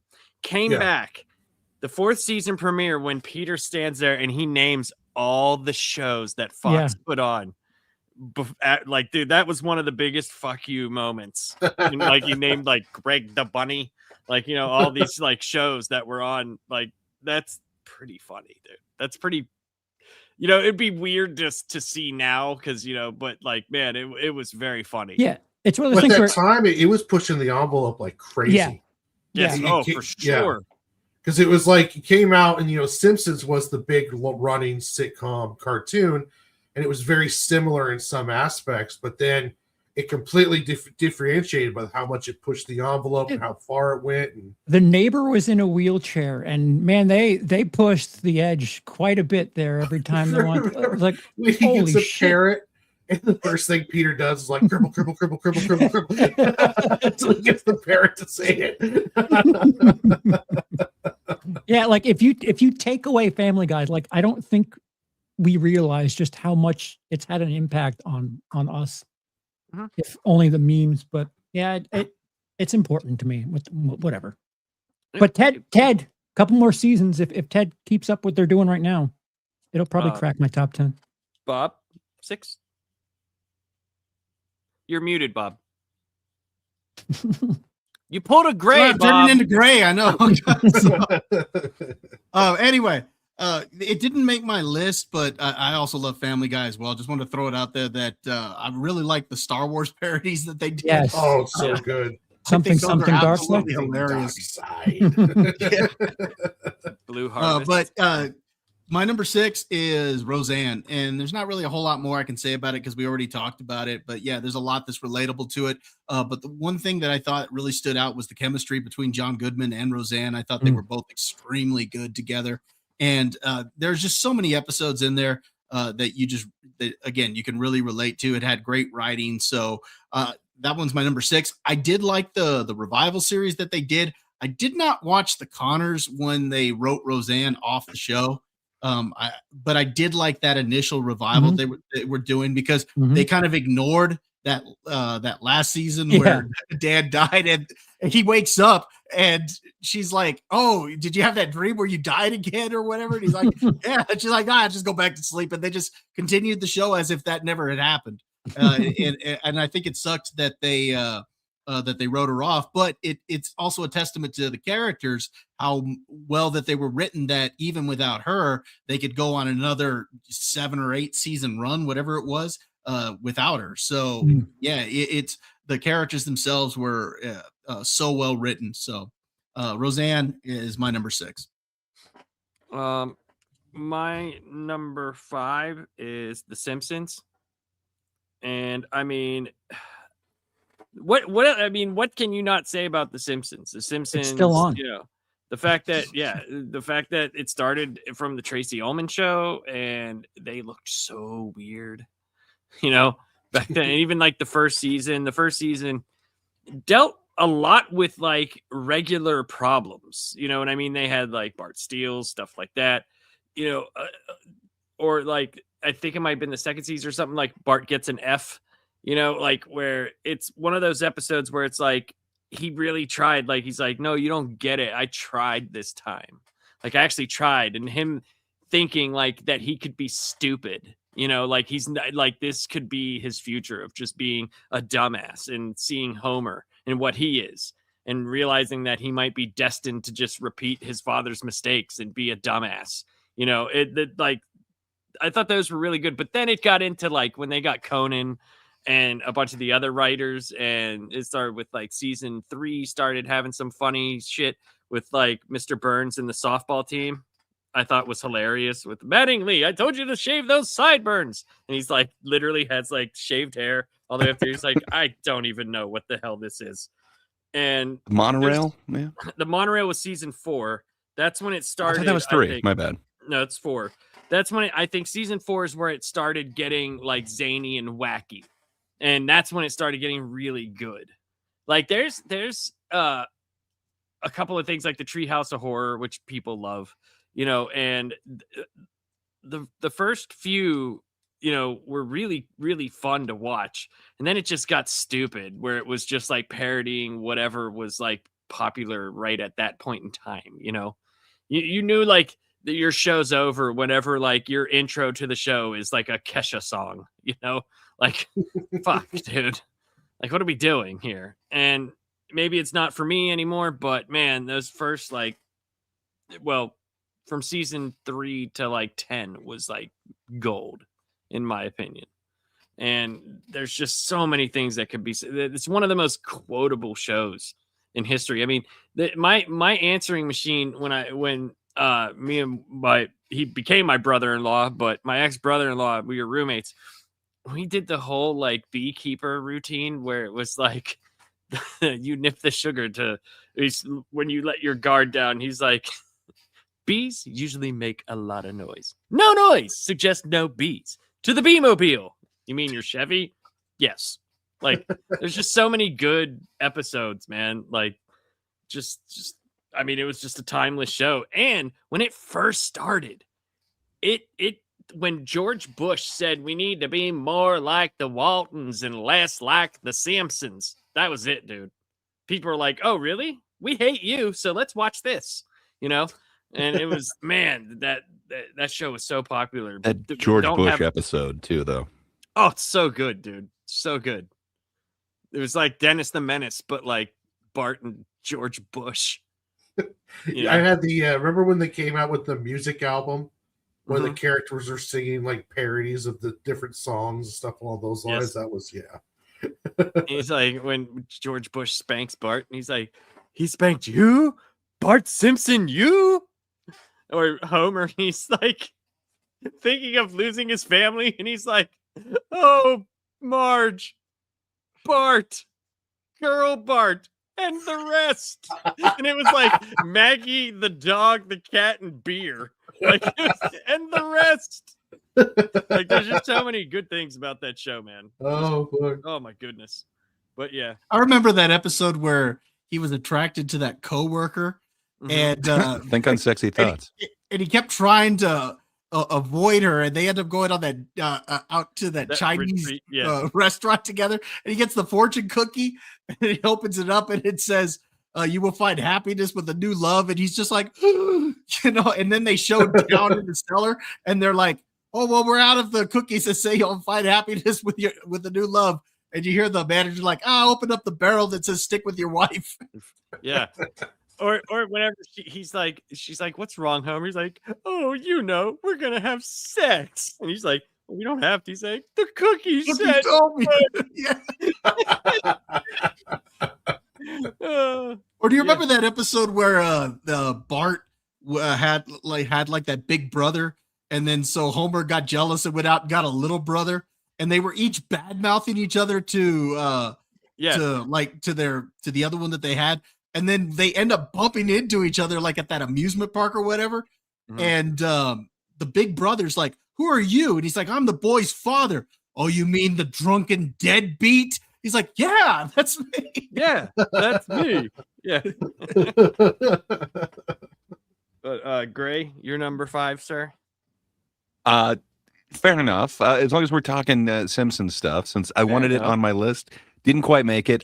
Man, the pepper, what was Insanity Pepper episode? Oh yeah, Oh, dude, the so chili amazing. cook-off. The Vision Quest. Yeah, it's Find great. your soulmate, Homer.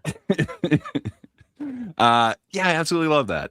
So The Simpsons didn't quite make my list, but in spirit they did a few different times. But yeah, I hope this one will pass Charles's test. It did have a total of 6 seasons, 120 episodes. It was aired.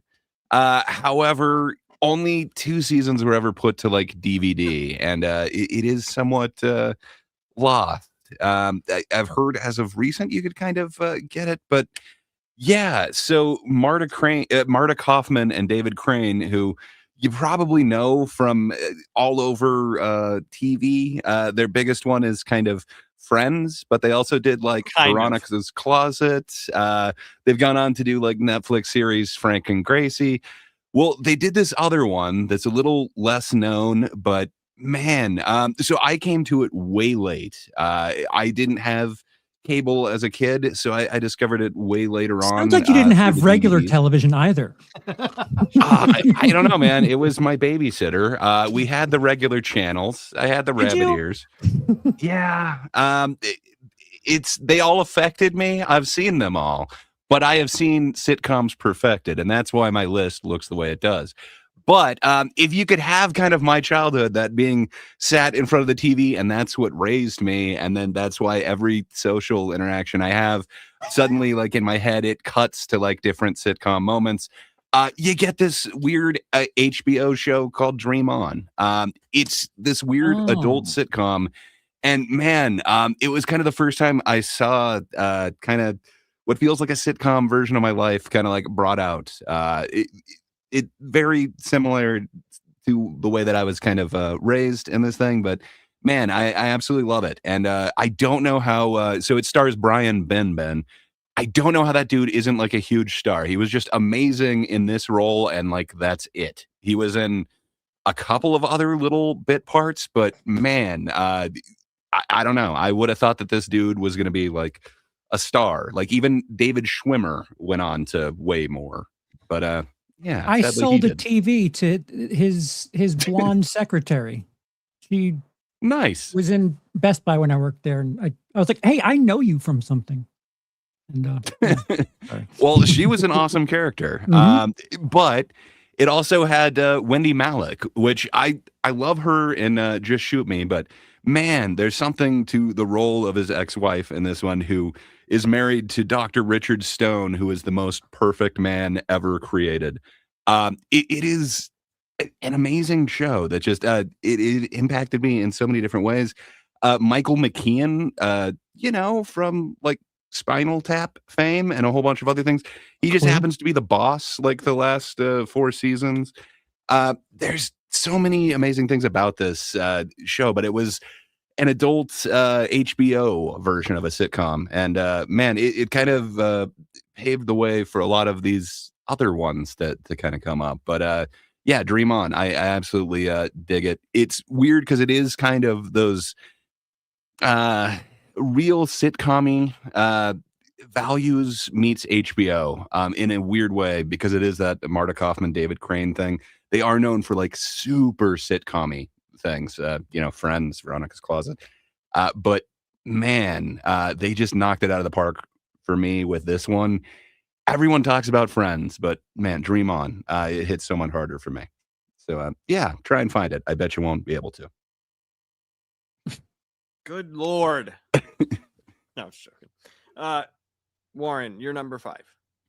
It's hard to follow Gray because he has these beautiful like I got touched. And that's the only time I will ever accept that apparent sentence you just said. Yeah, Gray is beautiful sentences, beautiful intros, and it's so well thought out. You watch yourself. My number 5 is the only non-North American show on my list, and it's one I discovered during COVID, and it has one of my favorite actors in it, and that's the Matt Berry's show Toast of London. And I absolutely love that show. It is hilarious. I think there's only 3 seasons so far. I know he does through like Who We Are from the Shadows, and he's got some other stuff going on. But Toast of London is Matt Berry at his absolute finest. It's super, super funny, and he's this like a stage actor, and it's just pure Matt Berry. Have you ever seen him, how he does his pacing along those lines? IT Guys is another great one, but Matt Berry's Toast of London is just really good. If you get a chance to watch it, I believe all 3 seasons are on Netflix. I'm not 100% sure if they still are, but they used to be during COVID. So, but that one is a great, great, great show for British comedies. Charles? So the chat is making me feel uneasy about this. The other end of Gray's coin there. I started watching it as a teen, a pubescent teen, watching it for very different reasons, and stuck around because, I don't know, the pretty girls were actually saying funny things, and that is Friends. I am the one that quite enjoyed it. Don't get me wrong. I started watching for very, very uncomedy related reasons, but Friends is a good show. People just don't admit that they like it. It's like you can't average 30 and 40 million people, and people just be like, I hate that show, yet they come back and see everyone hates it, but like 30 million people watch it. Well, I can get it. Like the what's that show with the nerds that like everyone watches? Big Bang Theory. Yeah. With Cheesecake Factory. Yeah, but people just don't admit that they like it. Right. That's the thing. They do like it. They just don't admit it. I don't care what people think. I like Friends. I dig Friends. It's more prior to Ross and Rachel having their break. Like when everyone started dating each other, it was just like, all right, you're out of ideas, aren't you? But the first 4 or 5 seasons, I quite enjoyed quite a bit. And yeah, very pretty girls. That's what got me in. And, not a bad reason to jump in. I'd love to jump into those girls. Yeah, I mean, like it's a show, that I like it. It's not in my top 10 of shows, but dude, I definitely like the show. Again, I don't give a shit. Young teenager. It must have been freezing in that television studio because Jennifer Aniston never wore a sweater, and I just knew it was cold a lot. That's all I'll say. I mean, dude, the episode where Joey's gonna be the game show host, and he's doing the show with Chandler and Ross, and it's like the Wicked Wango card and the freaking the monkey noise, dude. That shit's funny. Or when Chandler tries to give when he moves out and he tries to give Joey money, but he won't take it. So he's like, "You want to do a little bit of gambling? How about we play cups?" And he makes up the fucking card game. And then like later Joey leaves and he's like, so how you feel? He's like, I just lost the $1,000 to Ross playing cups. He's like, you lost in cups? How did you look like, I don't know. That's funny. All right. whatever. Could it be funnier? I mean, it could be funnier. Pivot. Yeah, like I mean, you know, some people. It's one of those things. It's like you either like the show or you don't. Who cares? It's television. Doesn't like me. People are very concerned about like what they like and it being really cool. Like I don't know. I stopped giving a shit about that at like age like 12 because I realized I wasn't cool. So then I was like, oh, you don't like comic books and Star Trek? No, you don't? Oh, you guys like girls. Oh, yeah, you're probably right. Yeah, I'm a nerd. I don't give a fuck. Yeah. So, Bob. Well, I guess we're continuing the Friends discussion because I got Friends at number 5. Yay! I really like Friends. You know what? I think it's hilarious. I think the guys have great chemistry together. The girls are actually very funny as well. Phoebe's hilarious. Yeah. I think it's a great show.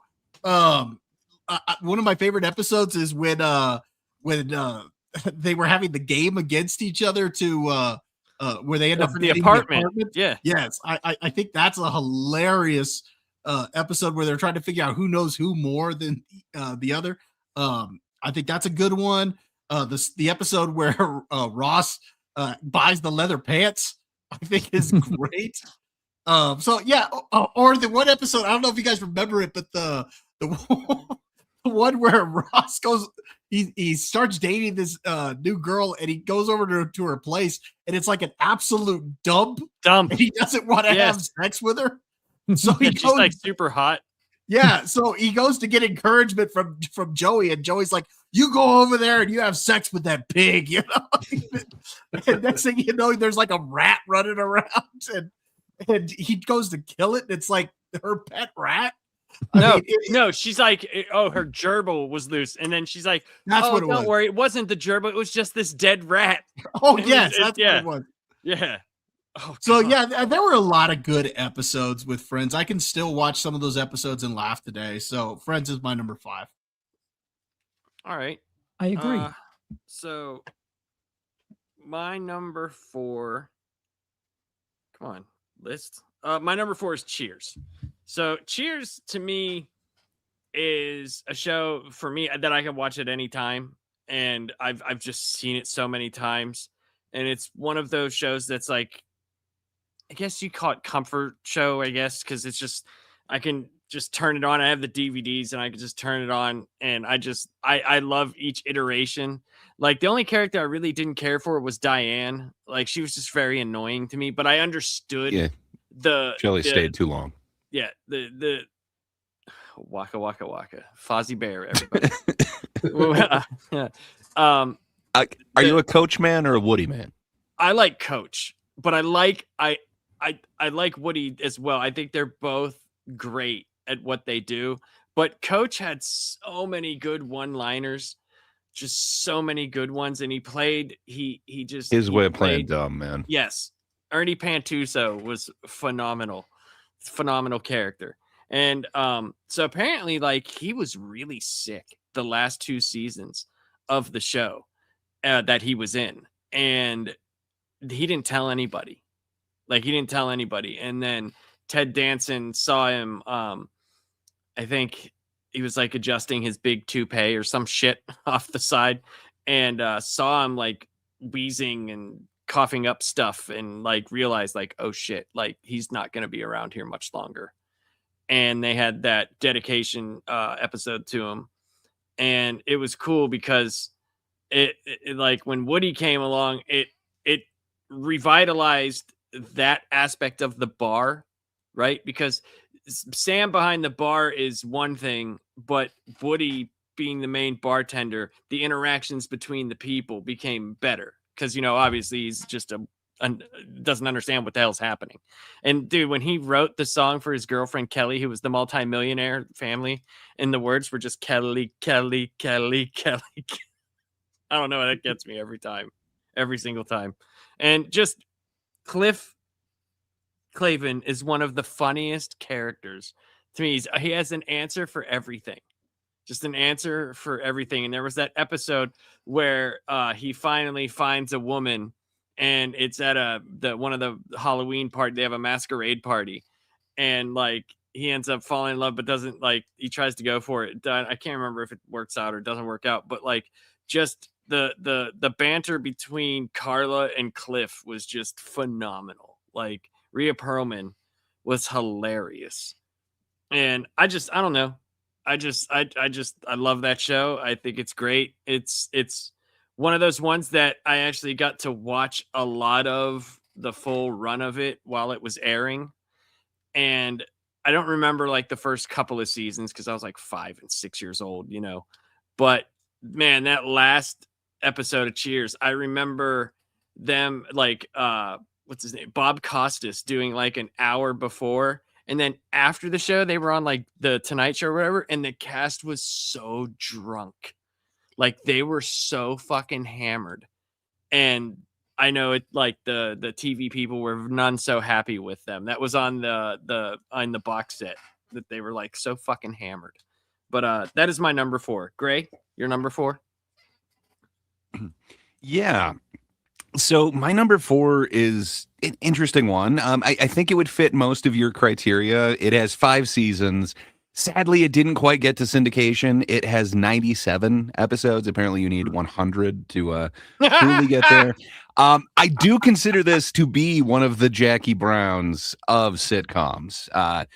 What can I say? So the executive producer of this one, he happened to be one of the main writers of Late Night with David Letterman. From there, he went to be the writer EP of the Larry Sanders Show. Right after this show, he then became the writer, consulting producer, and director of Flight of the Conchords. There he moved on to Bored to Death, Boardwalk Empire, Atlanta, What We Do in the Shadows. Man, so I'm talking Paul Simms, and this dude doesn't get nearly enough credit, but what he was able to create and like the actual characters that he was able to come up with. So my number 4 is News Radio, the aforementioned News Radio. But my God, this show, it worked so well, and it really shouldn't have. But everyone, top to bottom, including both Joe Rogan and Andy Dick, just sing as these characters. Apparently, originally, Ray Romano was cast as the Joe character, and it just did not work. So they had to get rid of him. And then they brought in Joe Rogan as like a last-minute replacement to play the Joe character.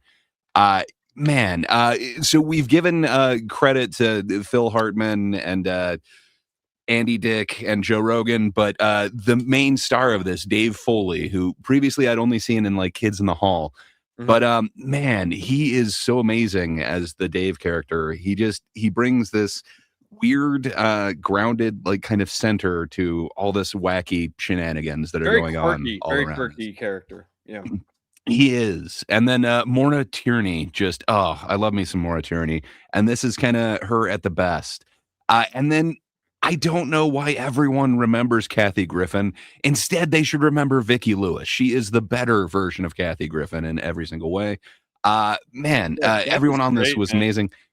And Candy Alexander, too. The depths that she was able to go with her character. I wish they were able to kind of write for her character more. She's kind of the one actor who didn't really get to sing in this as much as everybody else. And then you mentioned when Phil Hartman, unfortunately, was taken from us. But you didn't mention John Lovitz when he came in. I did mention John Lovitz. Yes, I did. Okay, I think he deserves a little bit more. I said I didn't think the show was as good, but John Lovitz was a very good replacement. Like, he did a very good job with what Ray was busy. I don't know if there's anyone that could replace. Oh. I was thinking about it. I was just thinking there's so much left unsaid about this. We need to talk about Paul Simms. No, John Lovitz did an admirable job of trying to replace it, but man, there's no way. There's no way you could replace, even with somebody like Jay Sherman, the power that is Phil Hartman. But this show, it got so screwed by the network. So the first season was on Tuesdays. Yep. Tuesdays. The second season, it premiered on Tuesdays, and then all of a sudden, episodes 11 through 21 got moved to Sunday. The next season they come back, they put it on Wednesday for about 17 episodes. Then all of a sudden they move it to Thursday for a chunk in between those. And then they moved it back to Wednesday. And then they changed the time slot on Wednesday. And then the next season they brought it in on Tuesday. And then after about 8 episodes, moved it to Thursday, then moved it back to Tuesday, then to Wednesday. Then the next season they did Wednesday and then Tuesday. Yes, man. It is the one thing that fucked over this show. I think news radio would be a huge staple if it literally didn't change the air date like every 10 weeks. It really sucks. This show deserved so much more, man. But I wish it had at least gotten into syndication. Unfortunately, it only got 97 episodes, and apparently back then really you needed close. 100. Yep. It sucks, man. So I wish news radio was a little bit more known. Those who have seen it, you get it. It's awesome, man. And the only other thing that we didn't talk about is each season they did these weird fantasy episodes that were just so amazing. One of them, they turned The Office into Titanic. One of them was a space episode. So good. I absolutely love news radio. And the weirdest opening song ever. News. Yeah, they work at the Space News.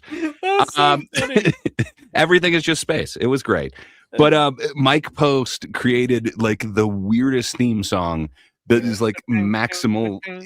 It shouldn't work, but somehow it does. It is something that you cannot like hum. It is the weirdest theme, but at the same time, it is one of the most iconic ones. So yeah, news radio, number 4 for me. Say, Warren, what you got at 4, sir? My number 4 was mentioned earlier, and it was a show that's kind of like how Laps explained Cheers. It was kind of like a comfort food that I could watch right now, and it was Night Court. In my house, we didn't miss it. My grandparents loved it, and it was one of my favorite of those late night kind of sitcom shows. There was one other one that was on during that time that I really do love. It's a little bit higher on the list, but Night Court was it's just hard. I like Mel Torme. His fascinations, I believe, was Mel Torme. Harry's was the way the bull. I absolutely love that one. I have such fond memories of watching it with my grandparents back in the day. And it's another one of those ones that they tried to reboot, and it just didn't. I don't know. I watched one episode of it, and it had the girl with the annoying voice from Big Bang Theory playing Harry's daughter, I believe. It just didn't seem to work. It didn't work for me as well. But I don't know if you can recapture that magic, no matter how hard they try. We're in a different era of TV now, and it seems like you have to go more extreme, kind of like with the Ted humor, to get really noticed. I don't think you can recapture that kind of 90s, 80s humor today and make it work. But yeah, I absolutely adored Night Court. It's one of my fond memories of my childhood, was watching Night Court with my grandparents. It was like religious, like, oh, it's time. I think like 7:00, it's time to watch Night Court on one of my grandparents' 5 channels that they had. Yep. Charles. I'm going to keep going with the mainstream boring stuff. Number 4 for me is the American adaptation of The Office. Solid show. Another thing that for at least 6 seasons. I mean, it got a little. The tires were a little bald there at the end, but the show was really, really strong, really solid, very quotable for most of its run. And if you've ever sent a meme or an animated GIF, depending on how you pronounce it, chances are you've received something from this iconic show. And yes, I'm fully aware that the British show is equally as funny. Not quite as long, less than 2 seasons, less than 20 episodes total. Not part of my criteria, but I still watch episodes today. I quite enjoy The Office for many reasons. The Office is amazing. It's funny. If you watch the British first episode and you watch the first episode of the Jello thing, yeah, it is almost identical. Like Michael Scott's played differently by Steve Carell. Like here's a different kind of motion, but the plot line, it's almost like they just took the British script and they made a few alterations and brought it over. Yeah, it's interesting because Ricky Gervais is just kind of Ricky Gervais in The Office. So it was interesting seeing his character, well, the boss character be a little bit sillier. Bob? That's my number 4. All right, my number 4 is Everybody Loves Raymond. No, I don't. Great. Again, that's another show that I love. Watching the sibling rivalry between him and Robert, trying to get the affection of their mother, I think is hilarious. And then that always puts him at odds with his own wife because she's got problems with the mother, and the parents are always around. And watching the relationship between the Raymond's father and mother, it's just hilarious. Again, like Friends, this is one that I can just sit down and I can laugh at multiple episodes just at any time. Even though I've seen almost all of them many times, I can still laugh at them. So yeah, I got that one as my number 4. I never really watched it, so I don't know enough about it. Just Ray Romano was not a person on my radar at that time. So that's cool. I mean, that's the great thing, man. Everybody likes different stuff. So like, that's not one that I would have even thought of. So like, that's awesome. That's actually pretty cool.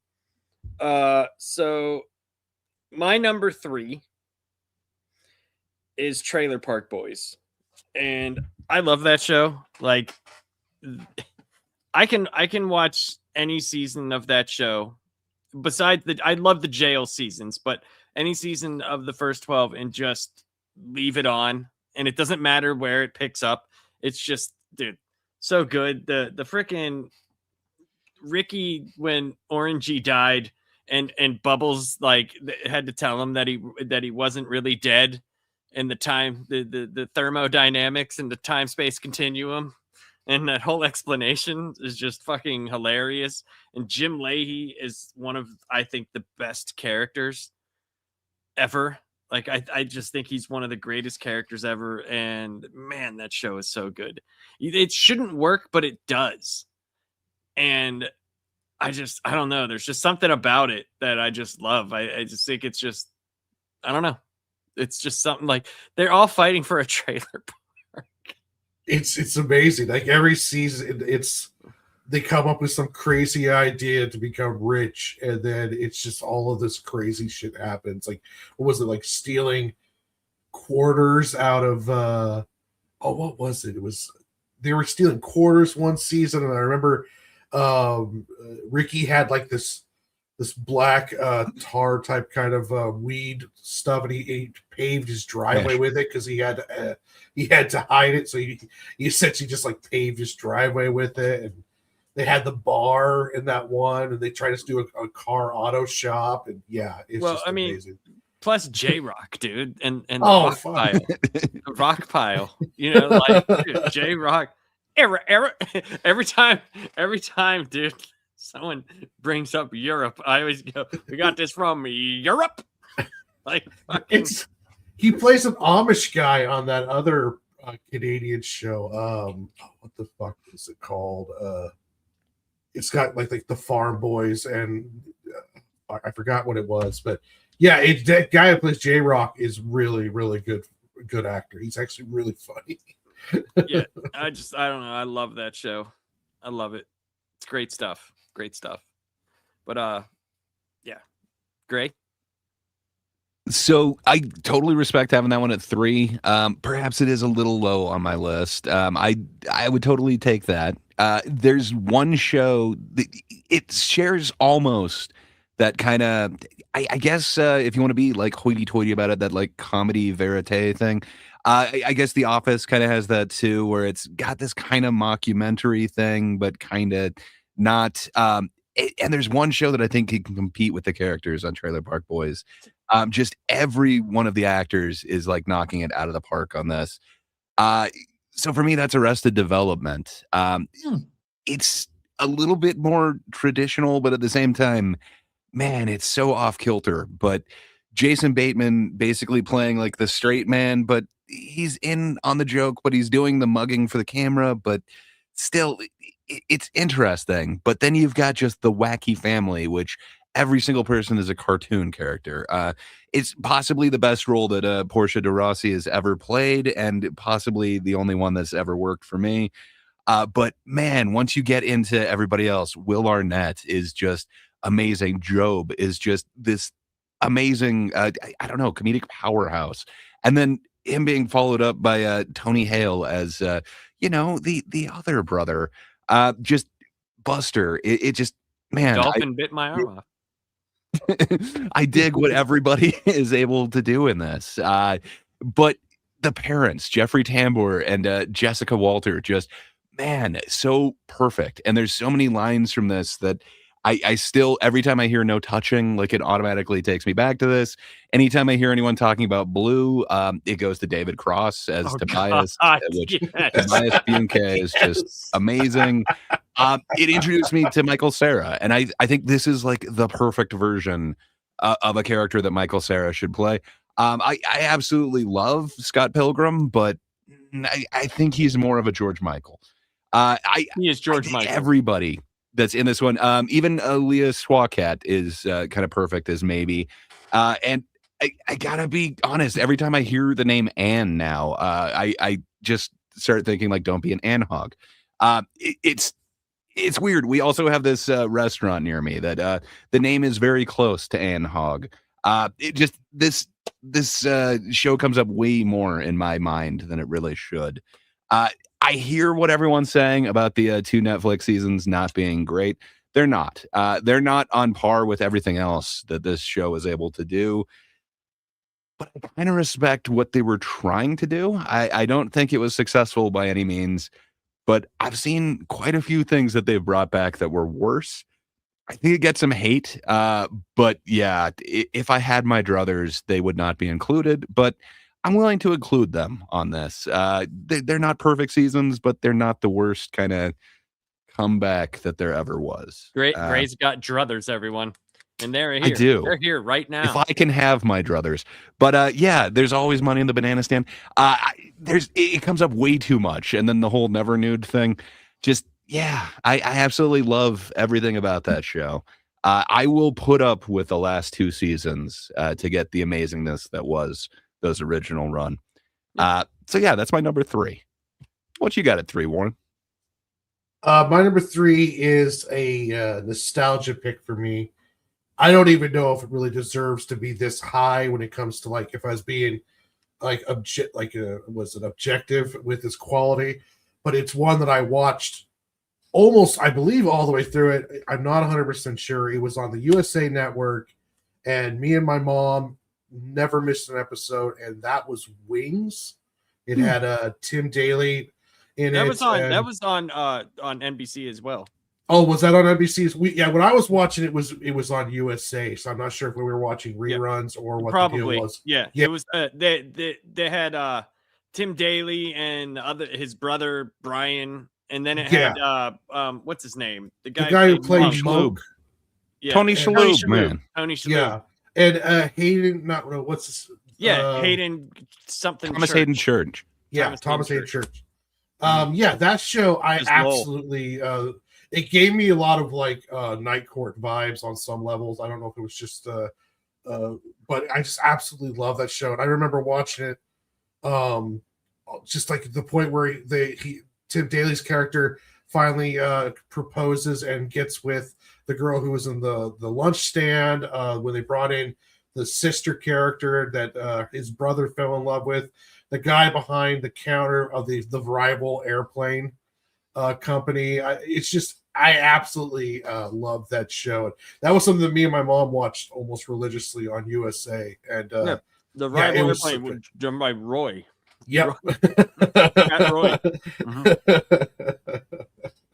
Great show. I loved it. Oh yeah, it was absolutely. I love that show. Charles? I'm sorry. What do we got? 3, right? 3. Mm-hmm. Indeed. Still going. Animated. It's Rick and Morty. For I don't know. It's the one thing that I like stick with. I guess. I love it. That's still going. It's the only current thing that I like actively watch, even though it's had ups and downs. When it's great, it's phenomenal. Dude. Oh Dude, yeah, the fucking Parasite episode is one of my favorite episodes of television. Period. I love it so much.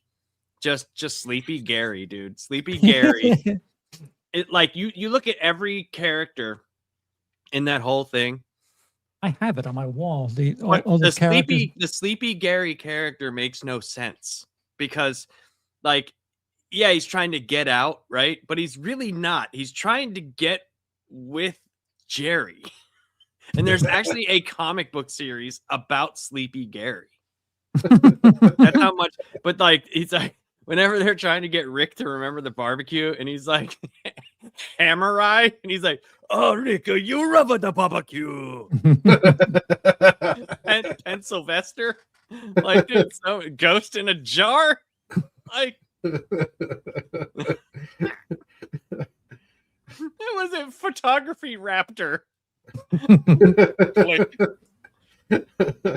It's so funny, like that the whole like evil Morty plot that was never supposed to be a plot, you know, like, and they finally paid that off. The Galactic Federation, that whole third season opener is one of the best episodes, man. It's just so good. When Morty discovers the squirrels and have to leave the reality. You never fuck with the squirrels, Morty. Oh, you ruined me, Morty. Well, the fact that like we're the only real people that are there from it is Rick and Morty, because if you remember, they ruined the original. There's dead ones in the backyard. Yeah. Like, and they go back to the original thing, and like Jerry is like a freaking crazed, like freaking Tarzan of a man. Because what did they call them? They were like they messed up. They were like blobs of humans that they melded together, and like they had to leave. And it's freaking hilarious, dude. Like some of that show is just so good, so good. He turns himself into a pickle to avoid family therapy. Yeah, when it's good, it's spectacular. It misses, but it's phenomenal when it's Mr. good. Poopy Butthole. The Meeseeks, that is my favorite episode. Oh, Meeseeks episode, brilliant. Is so good. I have a Kirkland brand Meeseeks upstairs. That's awesome. He's like, what do you want? Yeah. Existence is pain, Jerry. So that show's great, man. Strokes off of his golf game. What a stupid thing to get help for. Like it's great, dude. Like it's phenomenal. I love that show. I don't give a shit what anybody says. I love it. I think it's great. Great Has show. it been? I haven't watched it since they kicked off the. It's seven is odd. 8 is actually 7 is odd, and it's like, oh, no more Justin Roiland. They're in trouble. But 8 is pretty solid. There's a handful of episodes in 8 that I really enjoyed. I liked both, so I'm not a good barometer. I liked both seasons. I feel like there's a good season of bad, or not, a good season and mess season, and 8 was really solid. Yep. 8, I thought 8 was great. Mm-hmm. But I thought 7 was like finding their footing again. But they had some really good episodes in 7. But yeah, I would need to rewatch it again. That's it. But I know what you're saying. Overall, as a season, because they're so short, you know, it wasn't as good as the other ones. I still thought there was some good stuff. So I feel like the stuff that if I'm going back to it, it's seasons 1 and 3, and believe it or not, the pickle episode isn't in my top 5 to go back to. There's Pickle Rick isn't. It's funny, but it's not as funny. It's I'm a hipster about it, where like everyone else is like, oh my god. I'm like, yeah, there's other ones that are good too, though. Yeah. I think my favorite season is season 2. Just Interdimensional Cable 2 is great. The whole too many Jan Michael Vincents. This January, it's time to Michael down your Vincent.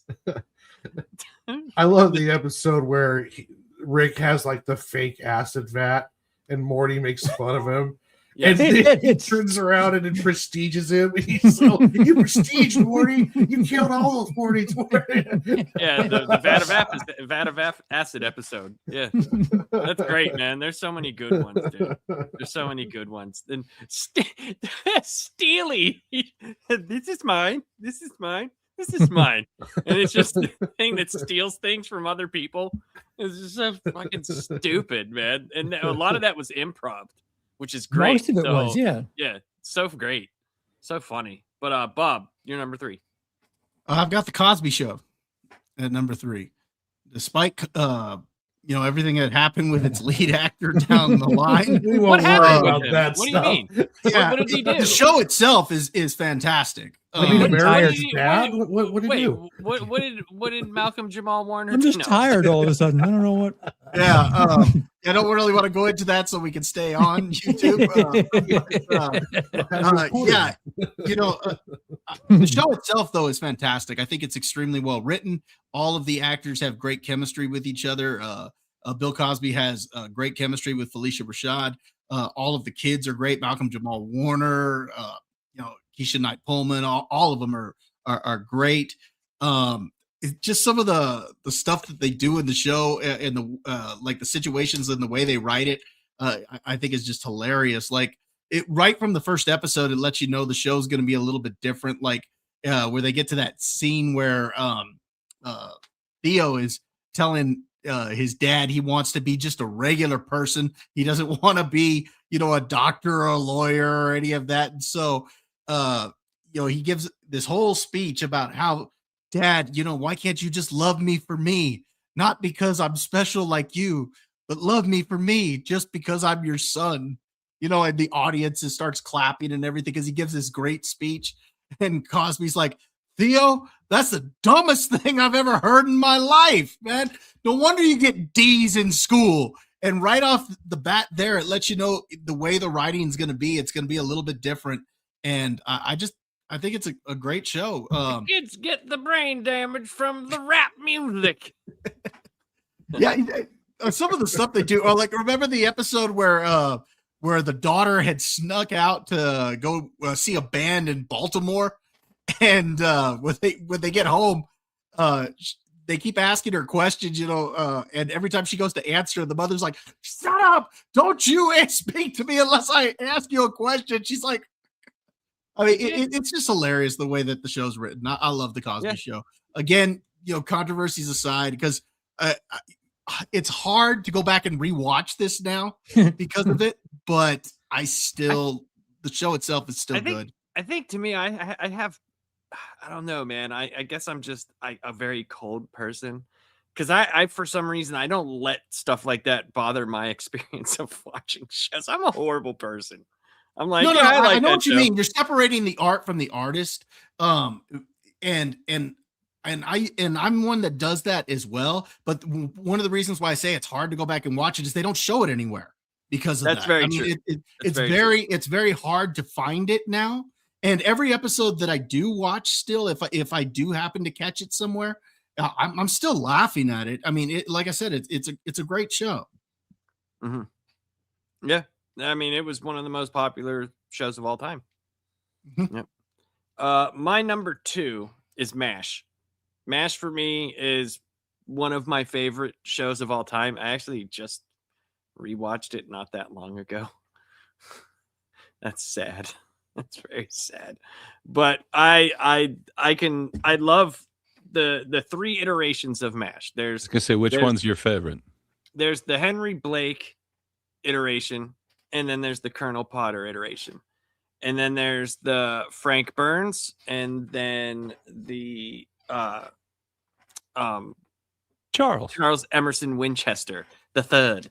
And then there's the Trapper and BJ Honeycutt. My favorite iteration of the show is probably season 4 and on, when Potter comes on, like his first seasons and on, like 4, 5, 6, and 7. And because that's when I think like the cast as a whole, it's like they already had a big thing whenever Trapper left, right?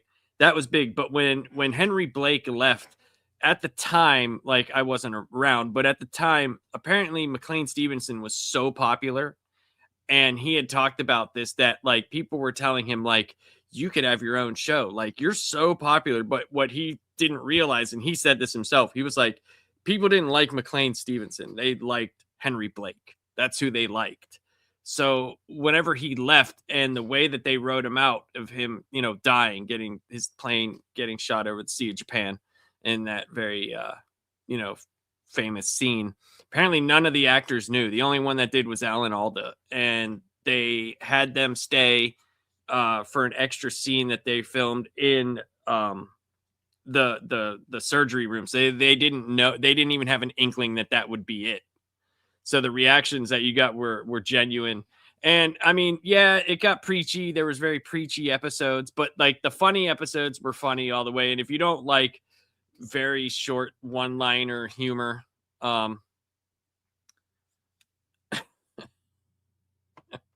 well, I'm sorry, Troy McClure. He says, as an aside, fuck MASH and Star Trek too. Those felt like punishment as a kid.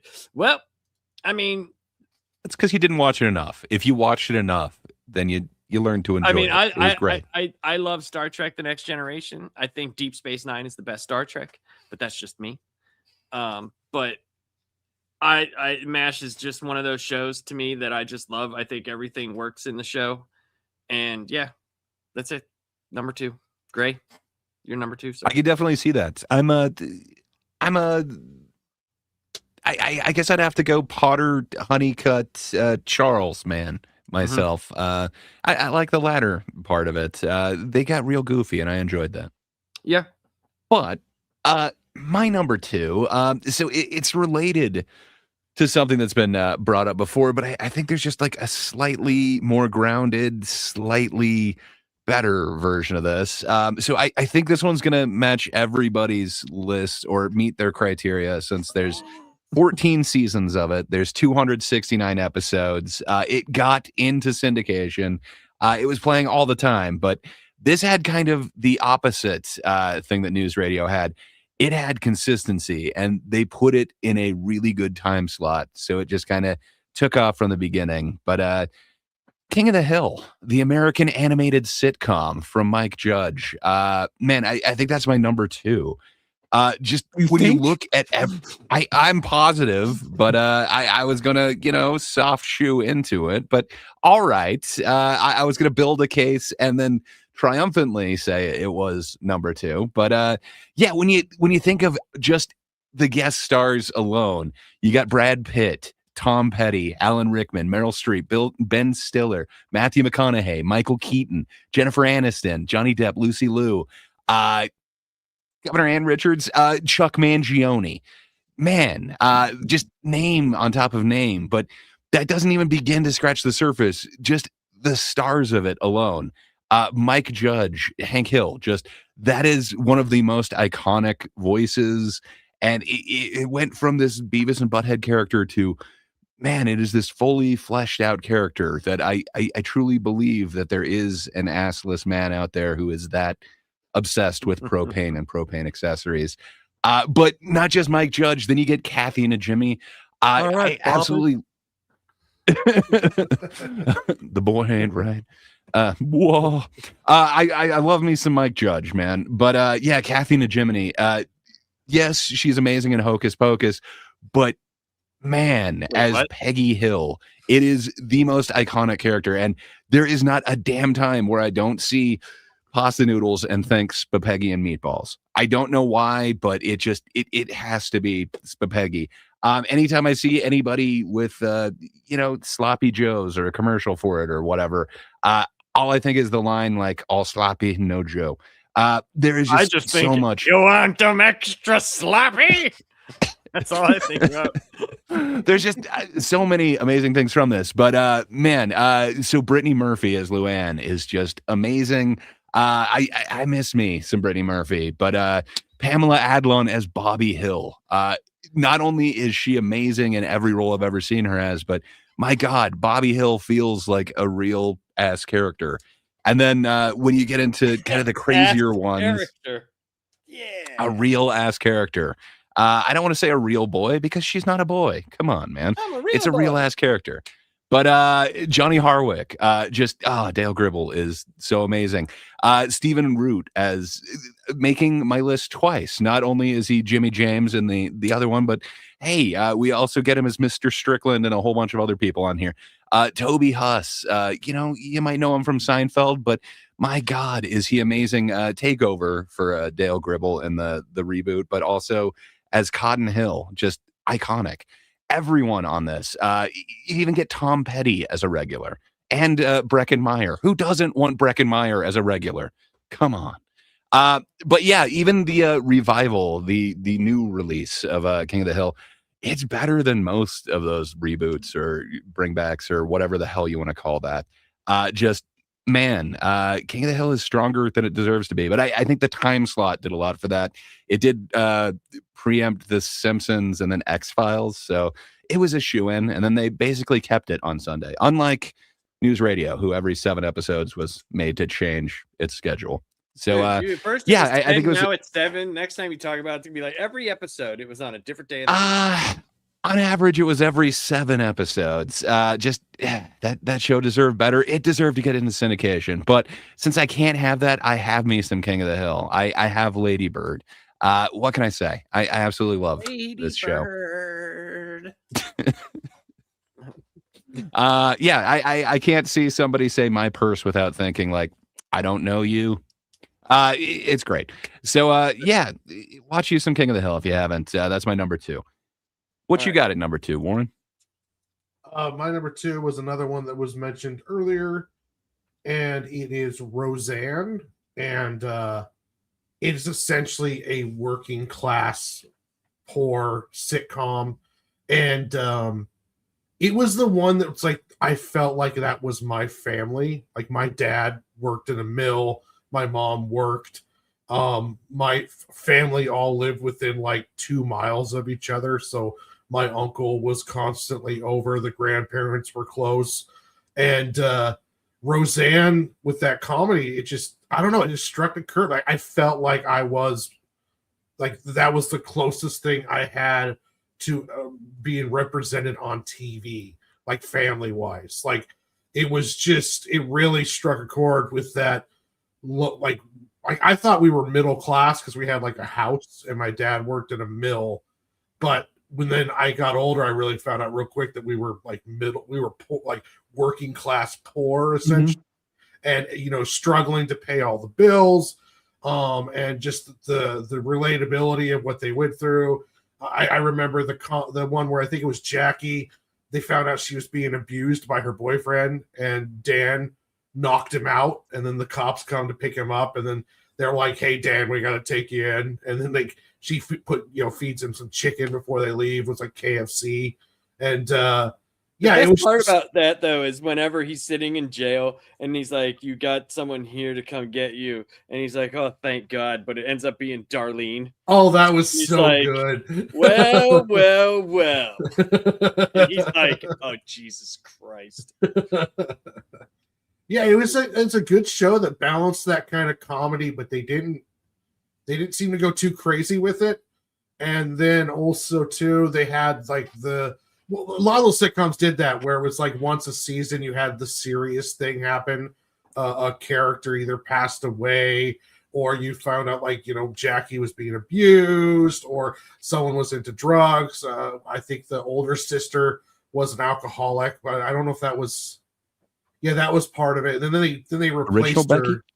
Yeah, the original Becky. Then they replaced her with the new Becky almost out of nowhere. And even though the new Becky was cuter than the old Becky. But but yeah, that was one I watched also, like Wings. It was just it's not Roseanne's on, we're gonna watch it kind of deal. And it was another one where it was like, okay, I feel like I know these people, like they could have lived like next door to me, the way that show is represented. Charles, your number 2. My number 2 is All in the Family. I keep watching that, and for every time someone says you can't do that today, you're full of shit.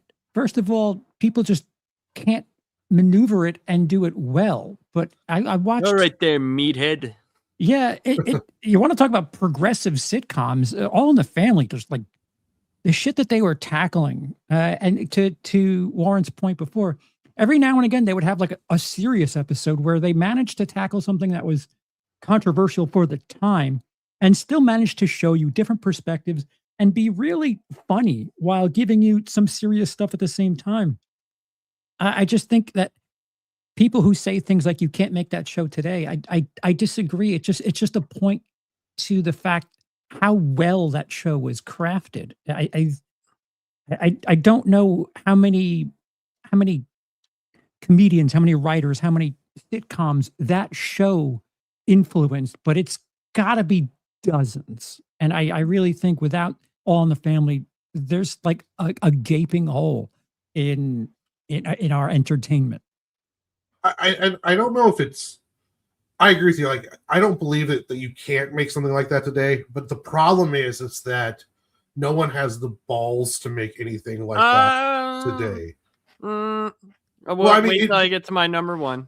I think, but there is like there seems to be, and there might be exceptions, of course. I might not that no one will do it, but there's you're not going to have a lot of people who are going to be brave enough to do that kind of style where they take any kind of sensitive subject and do it kind of in a where it's like a more realistic, down to earth, street level kind of way, where it's not like, okay, we're trying to hammer fist in this, this thing. I know I watched the clips from Ted, and they seem to be doing a pretty good job of handling that stuff, and it's kind of like that old school way. There's an abortion episode in Ted where it's like, whoa, yeah, this isn't very you modern. You can do it, but you have to be brave enough to do it, because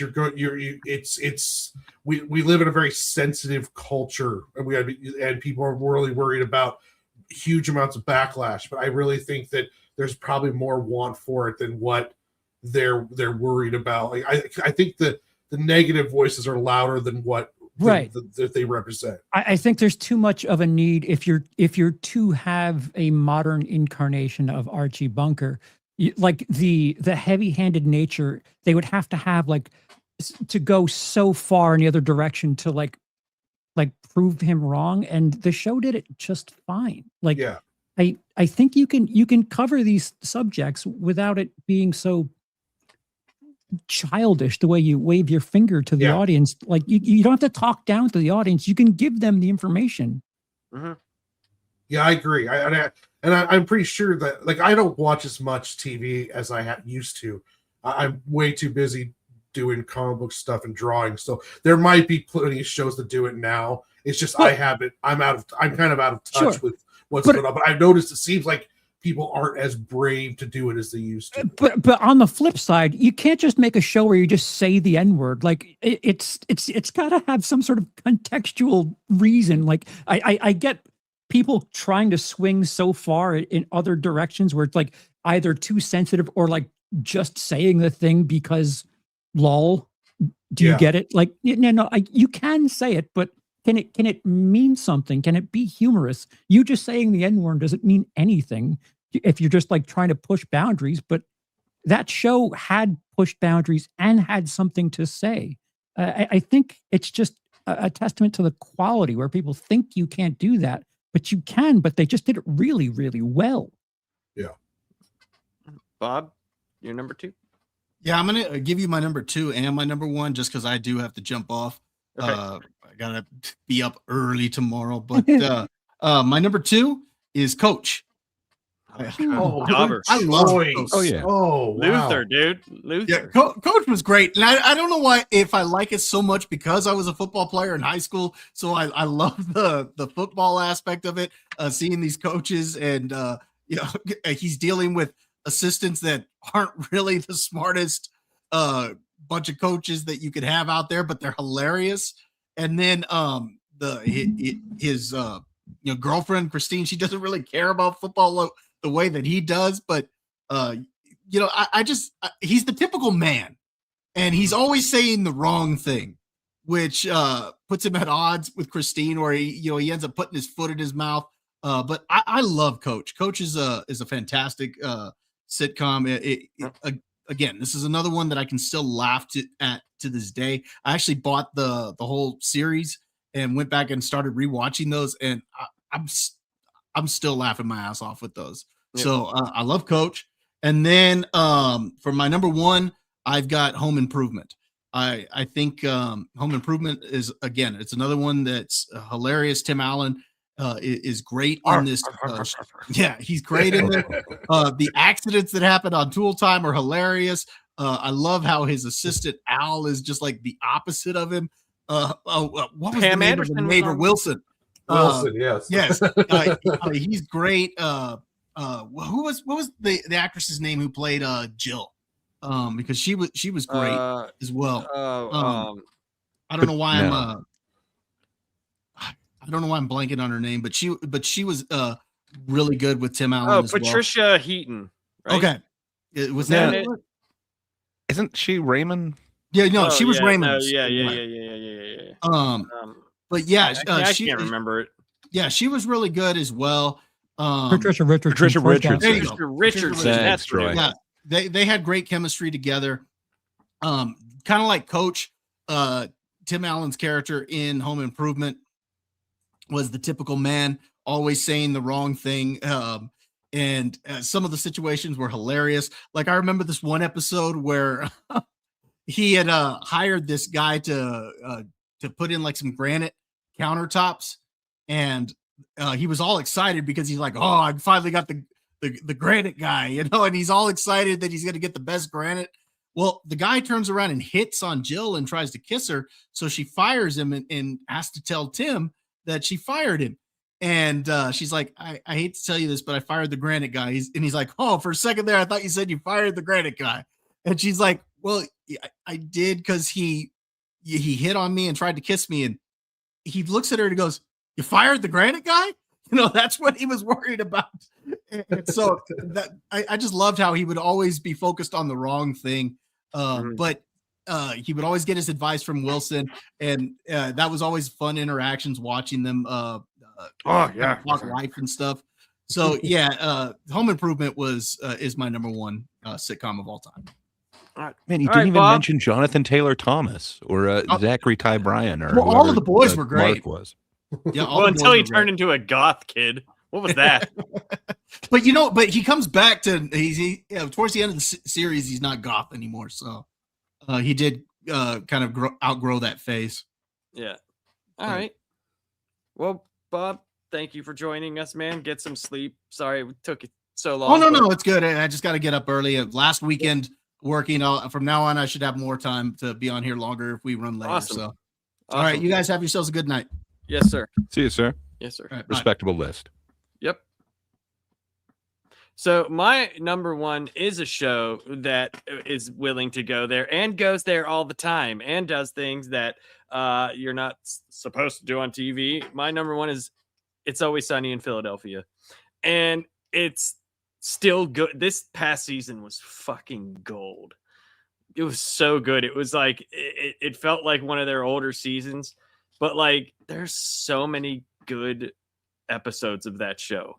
Like, just when they find the dumpster baby, the fact that they smoke crack and they get addicted to crack, like fucking just, and Charlie Kelly, Charlie Day as Charlie Kelly is I think one of the funniest characters on television. The Flowers for Charlie episode where they give him a placebo and he thinks like he's smart, and he thinks like at the end, whenever the scientists are telling what's actually happening, and Charlie gives this big speech and he's acting like he's all old and decrepit and hurt, and he's like, I've grown weary, and they're like, yeah, the subject taking the placebo didn't gain any smart. He actually thought he was smart. In the arrogance of this, this guy was, it said he thought he learned Mandarin in one day, and he looks at the dude and he's like, and he's like, and then Charlie just stands up and he's like, let's go, let's get a pizza. And just like when the gang turned black, The first episode literally is a racial episode. It's literally the gang gets racist. And man, it's just freaking way too good, man.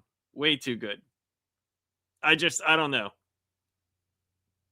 I think it's my favorite show of all time. There's some amazing episodes.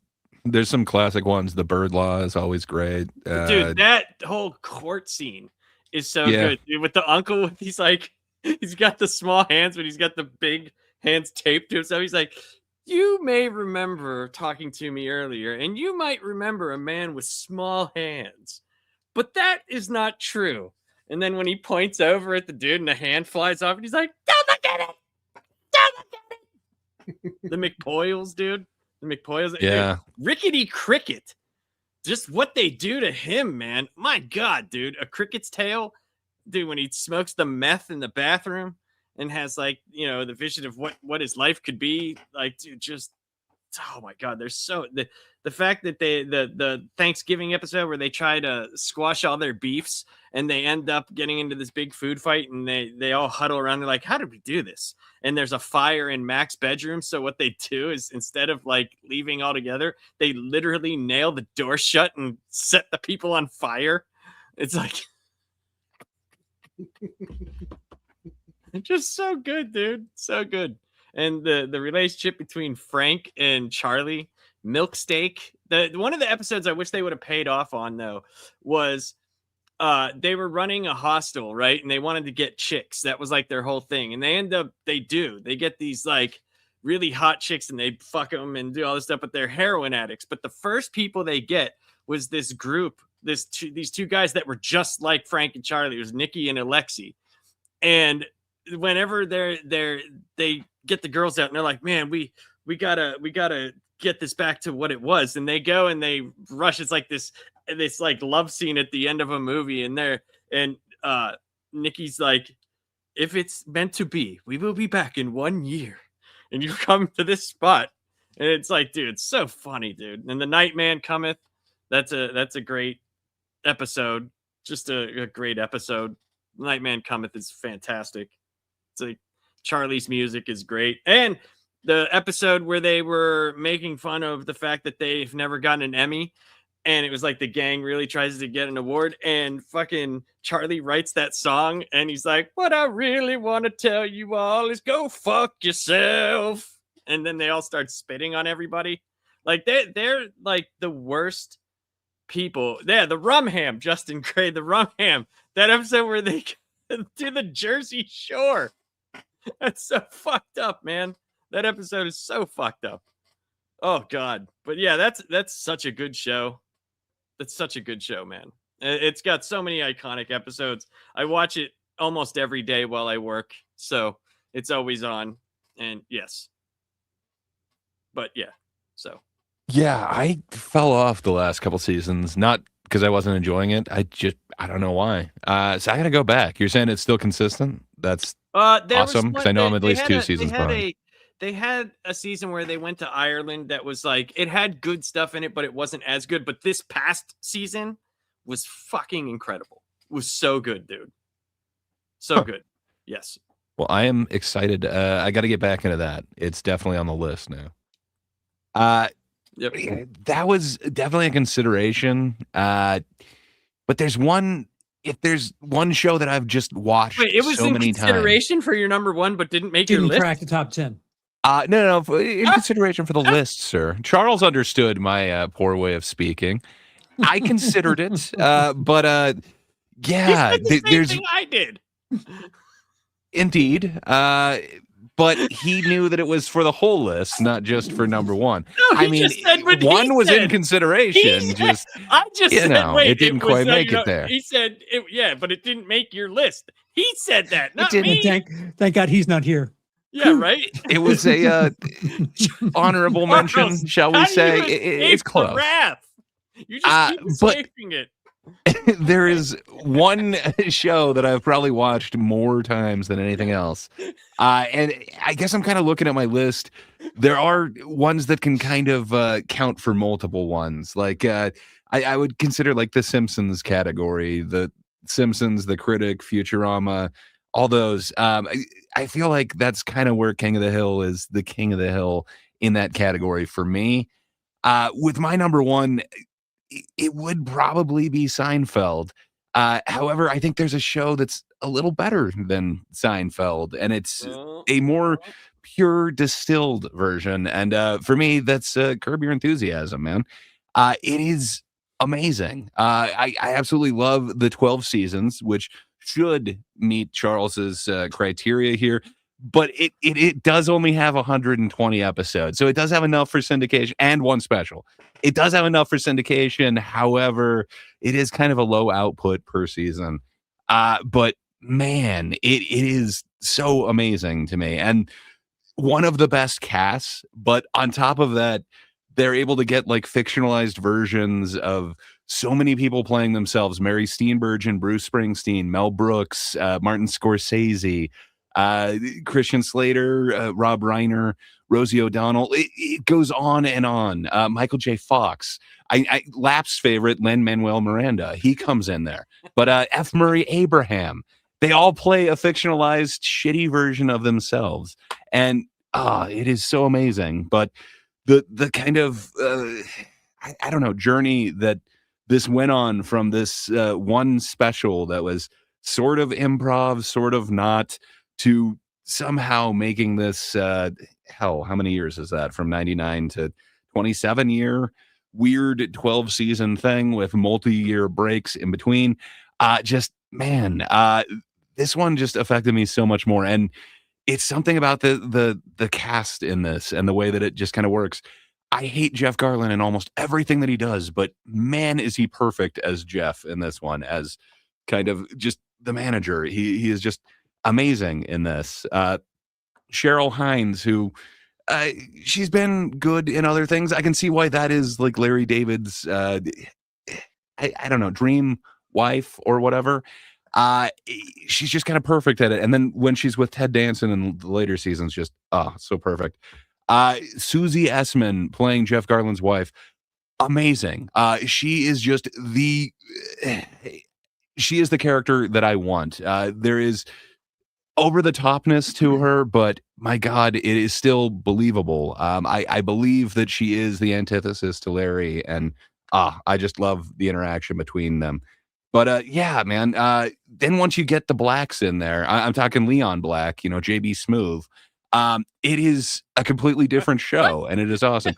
The family is known as the Blacks. They rescue the blacks from Katrina. You haven't seen the show? It's their family. He plays the character Leon Black. He's from it's great. Once Leon is involved, it takes the show to a completely different level. And the last, I'd say 3 seasons are so strong. I absolutely dig what they were able to do and kind of the timely manner that this is. They could have done something and ground it to nothing and just kind of tarnish the legacy. But man, the fact that they were able to take like 7-year breaks between some seasons, or I guess it was more like 5 years. It worked very well. And there's only one season that gets like below a 90% rating. No, excuse me. There's season 9 gets 74, where like everything else on Rotten Tomatoes is in either the 90s or 100s. This show is utterly consistent, except for season 9. But it's not a bad season. It's the Fatwa season. It's a great season, and it makes more sense now. It has the whole Salman Rushdie thing. It's worth seeing. What can I say? Garcia got cast in Lost because of Curb Your Enthusiasm. Dude, it's an amazing show, and it kind of set everything up for this kind of comedy verite is what they're calling it. But yeah, man, it really kind of paved the way for this improv sitcom thing. I absolutely dig it, and I love how black this show is willing to go as far as dark comedy. But yeah, that's my number one sitcom. Is that what you meant? Oh yeah, I'm a fan of the black comedy. Warren, sir, what you got at number one? My number one, Warren. I'm just gonna ask you, if you don't name 7,000 cast members, this isn't gonna work. I only scratched the surface. I only mentioned the threw ones out- who played themselves. Do you want to know the ones who played a character? Gray through his 10 named at least 12 per show.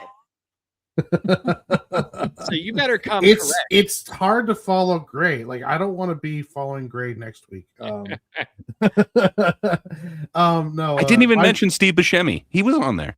Oh, my number one is The Office, the American version. I've watched The Office all the way through, even though it does really fall off after Michael Scott leaves.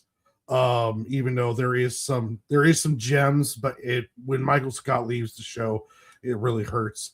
I'll watch it. It's like once every year, 2 years, I'll pull out all The Office and watch them. I watch the super episodes on Peacock. I mean, it's just that show quotable, just like Charles was saying.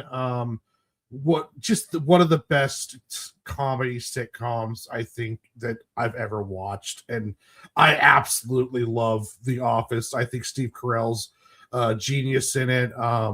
That first season is sometimes it takes a couple seasons to really kick in. Like Family Guy, arguably, really took a couple seasons to really get his feet under it. But The Office, I felt, was like right out of the gate was good, and it just defined that whole kind of genre of that old, like, almost what was it, like pseudo reality show type kind of deal. And yeah, it was just absolutely amazing, and quotable memes. I mean, it's still to this day, that's what she said. You could hear that all the time, even to this day. And it's all over, like, the meme wise. Michael's saying no when he found out the HR guy come back, and Jim and Pam's relationship. Dwight, arguably Dwight was the main character of the show. He was in there from the very beginning, and he had like the full arc where he would end up finally being manager of the Dublin Metro branch. And yeah, it's just, there's so many great. I think it was like the third episode was when they had to send the HR guy down because Michael had said the Chris Rock joke, and they had to go through the sensitivity training, and Michael was just screwing it up the whole time. And yeah, that's just, if you haven't watched it, I highly recommend it. I think it's an amazing, amazing show, and it's one that has some really good highs. And then when Michael leaves, there is some good stuff in there, but it does kind of falter off quite a bit because Michael was kind of like the engine of the show. Mm-hmm. But yeah, that's good. Number one. Charles, your number one, sir.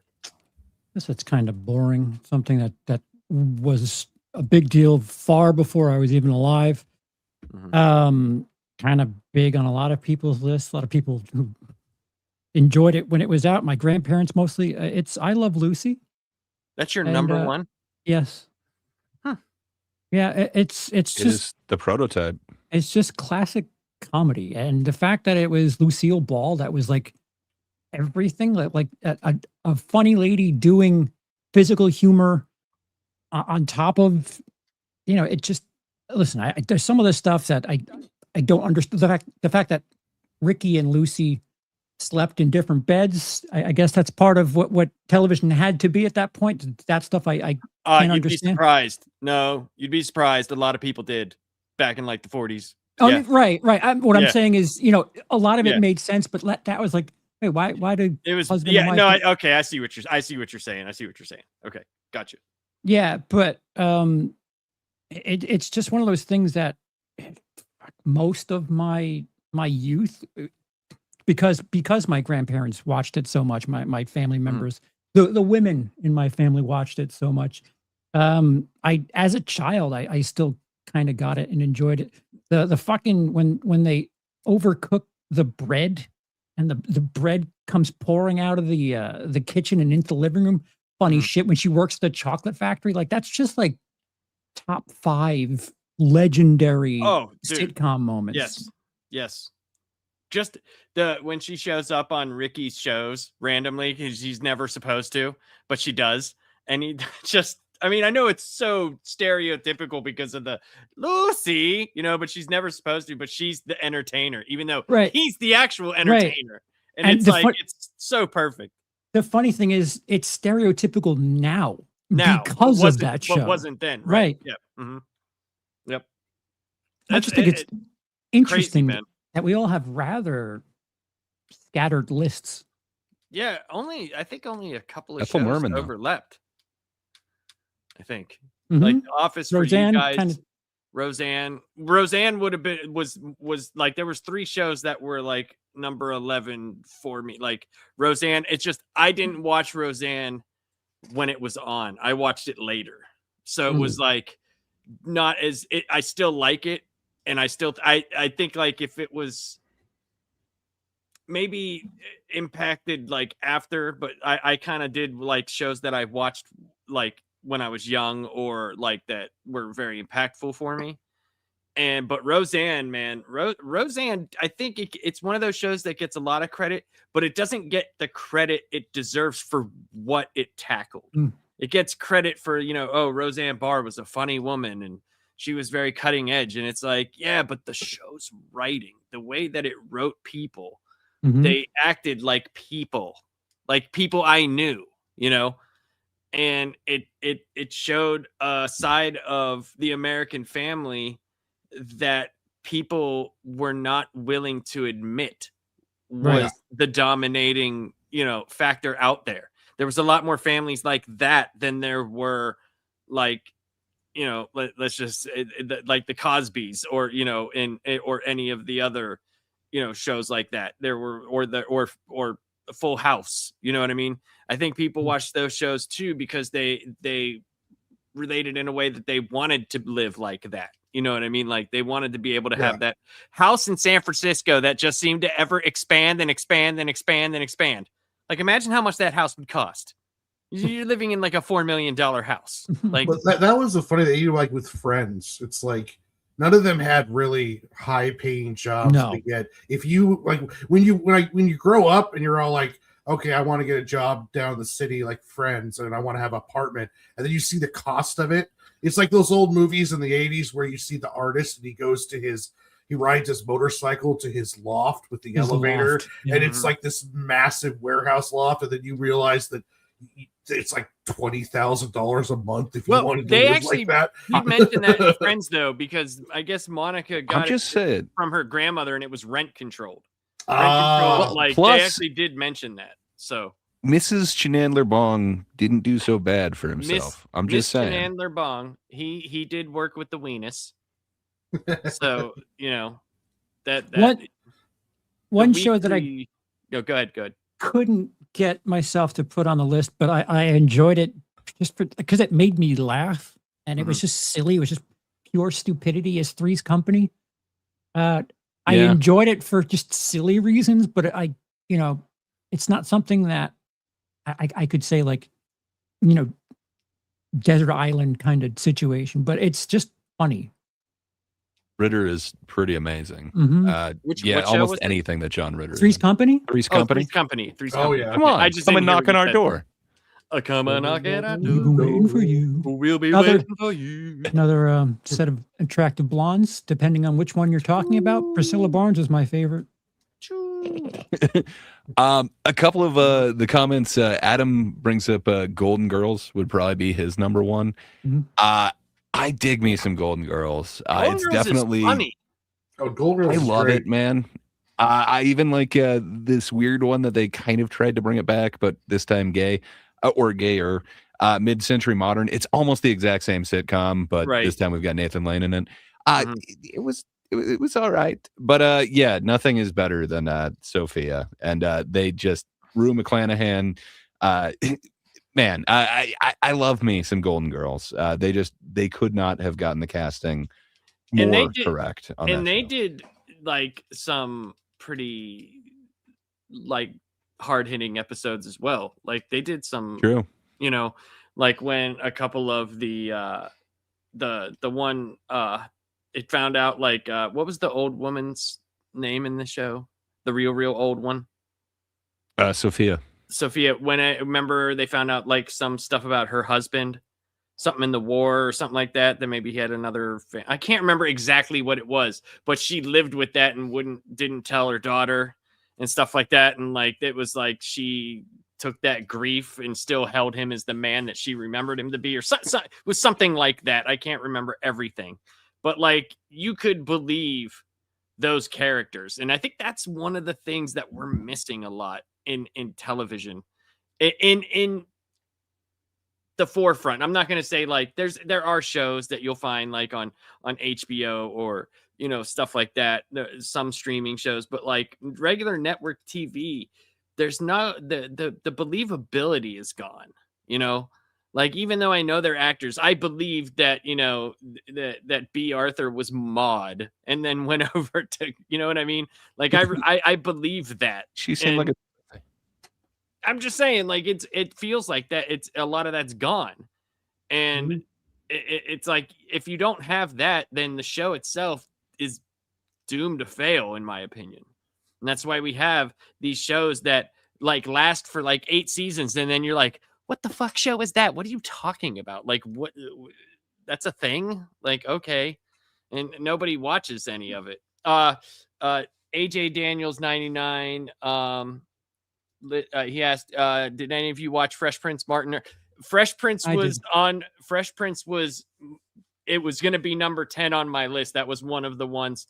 Martin, wasn't one of my favorite shows, but I used to watch Rock live a lot because I liked it. I thought it was really good because I thought Rock tackled some of the stuff like because I did live in a Pittsburgh neighborhood that was not so good, so I related to some of the things that they did, and I liked the way that Rock didn't take no shit, and he was like that type of character. And they showed how can I say they showed the real side of what suburban Black America was dealing with, but they did it in a way that was relatable to everybody, and I did like that. I thought he did a very good job, and me and my buddy Wayne used to watch that show.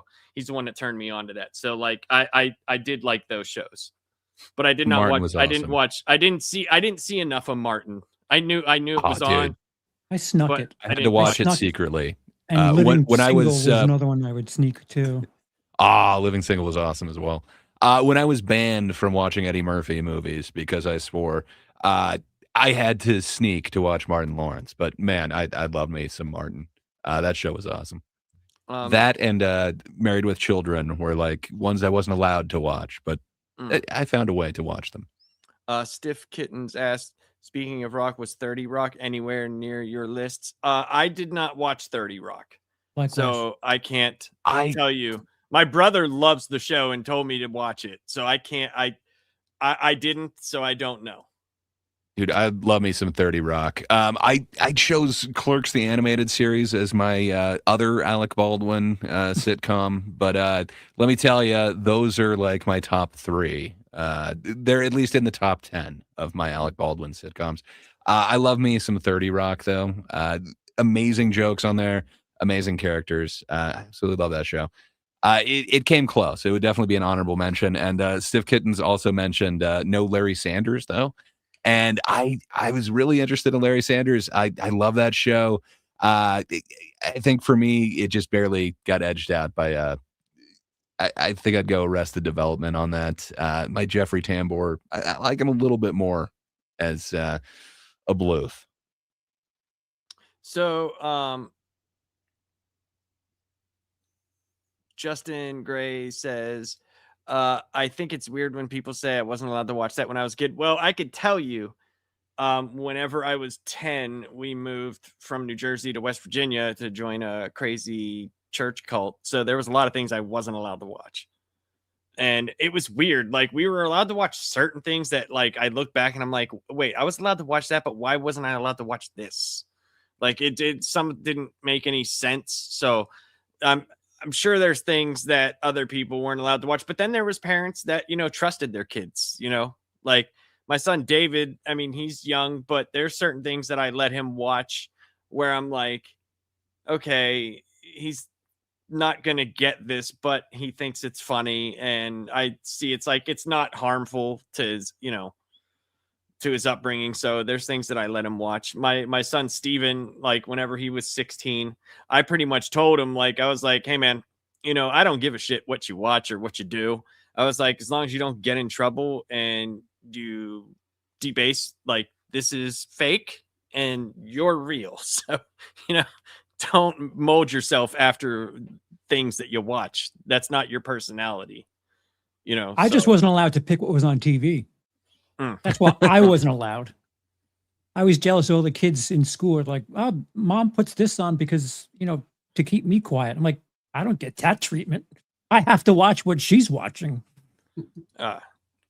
AJ Daniels 99 says this will be a generational thing, but That's So Raven is one of my favorites.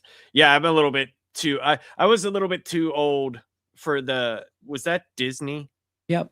Yeah, I think I was a little bit too old for like when Disney had their like youth shows, like the teen shit. I think I was like already in my 20s.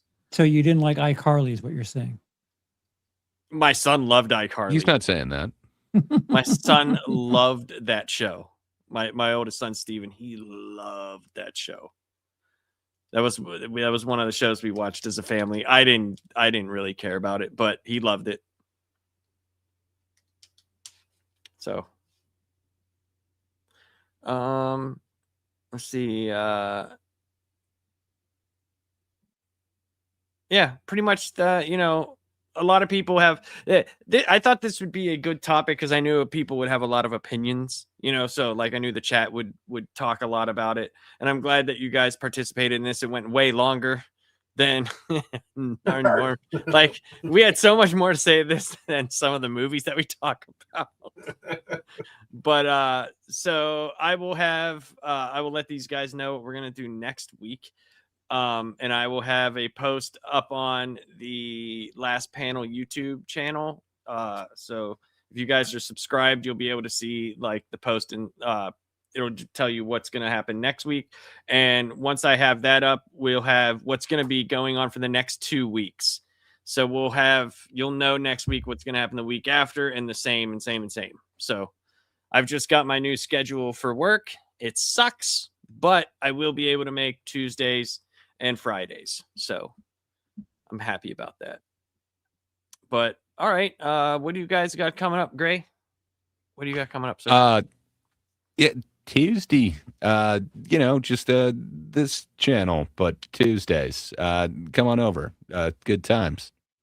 I think there might be something themed around the calendar this time, but we'll see. Come join us. We talk about comedy and such, and it'll be a good time. You'll enjoy yourself. Warren?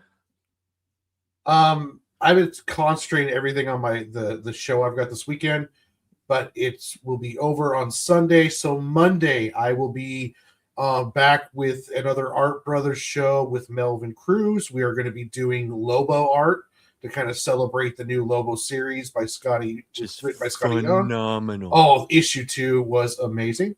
And Tuesday I am going to start pages of How the Squirrels Saved My Town. For the first issue, I got everything all set for that. So Monday will be Art Brothers, and then Tuesday I'll be hitting hard on the Squirrel Book, and that'll be pretty much mostly what I'm streaming on my channel. Will be working on those pages and getting that stuff done, aside from every once in a while doing the Art Brothers show and stuff like along those lines. But it'll be mostly primarily squirrels fighting insectoids probably for the next 3 months. So yeah, and Warren, our show will be coming back. I'm gonna set up a thing. I gotta talk to him about a day, and then we'll put that schedule out, and we'll be sticking to that schedule because that'll be pretty much the only time I'll be able to do it. So we'll have that coming up, and I think our next show will be the start of the review of the Sig and Joe, the Adventures of Sig and Joe. So we're gonna do that because I read the whole thing. I actually read it a couple weeks ago, but actually I'm rereading it right now to get brushed up on everything, and I will tell you about it. I enjoyed it, and there's a particular part in a chapter that that I found extremely hilarious, and I will tell you about it. And I did enjoy it, and I there's something that I'm going to tell Warren. I'll tell him now. I did tell my friend Chris Stevens about it, who does work in the comic book industry, and he definitely wants to read it. So I might buy him a copy. So yeah, no problem. Yeah. But Charles, what do you got coming up, sir? Tuesday, Friday stuff. Are you gonna stream any fighting clankers? And I don't know. I've had a difficult time. Feels like the playing for longer than 45 minutes thing is contagious between both my systems. I think it's a me thing. Yeah, I don't want to make any false promises, but I tried doing something the other day and it within an hour cut. So are you hardlined or are you Wi-Fi-ing? I don't have hardline because this is multiple stories, this building. Gotcha. Oh, it's a building Wi-Fi. It's not your Wi-Fi. Okay. I don't know. I could tell you that my PlayStation had a crash out once, but they had a fix for it, and since then I haven't had any issues with it. So it might be a Wi-Fi issue. It could be that. It could be. I felt better when people said that they fixed this thing on the PlayStation version. I was like, okay, that makes sense. But then suddenly Xbox starts bricking. Where the other thing I have to do is, if I'm done with it, I need to quit. Because if like you do that like resume thing, yes, if you turn it on and then like it's still on, like all of the maps are empty and it like does not recognize whatever the updated time shit is. Yeah. Mm-hmm. So it could be a me. I don't know. Gotcha. So yeah, I got TGIT last panel. And I have a couple videos that I am trying to finish, man. Like I'm like right here with a couple of videos, but I don't write anything for any of the videos. If you ever watch any of the Laps Comic Fan stuff, all the like skits and all the stuff that I do, I don't write anything. I just kind of sit here, and if something comes to me, I just go, okay, I'll put that sounds funny. And I'm trying to end this one video and I don't know what to do. And it's been bothering me and I just don't have the right ending for it.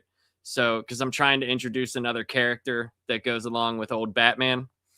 And there's like going to be like a little spin-off thingamajig that I do for shorts and stuff. But yeah, hopefully I can get that done and have some more videos. This summer I will be able to make videos. I have a whole bunch of interviews coming up. I get to interview a bunch of temps. So I might record that because that's going to be fun. That will be interesting.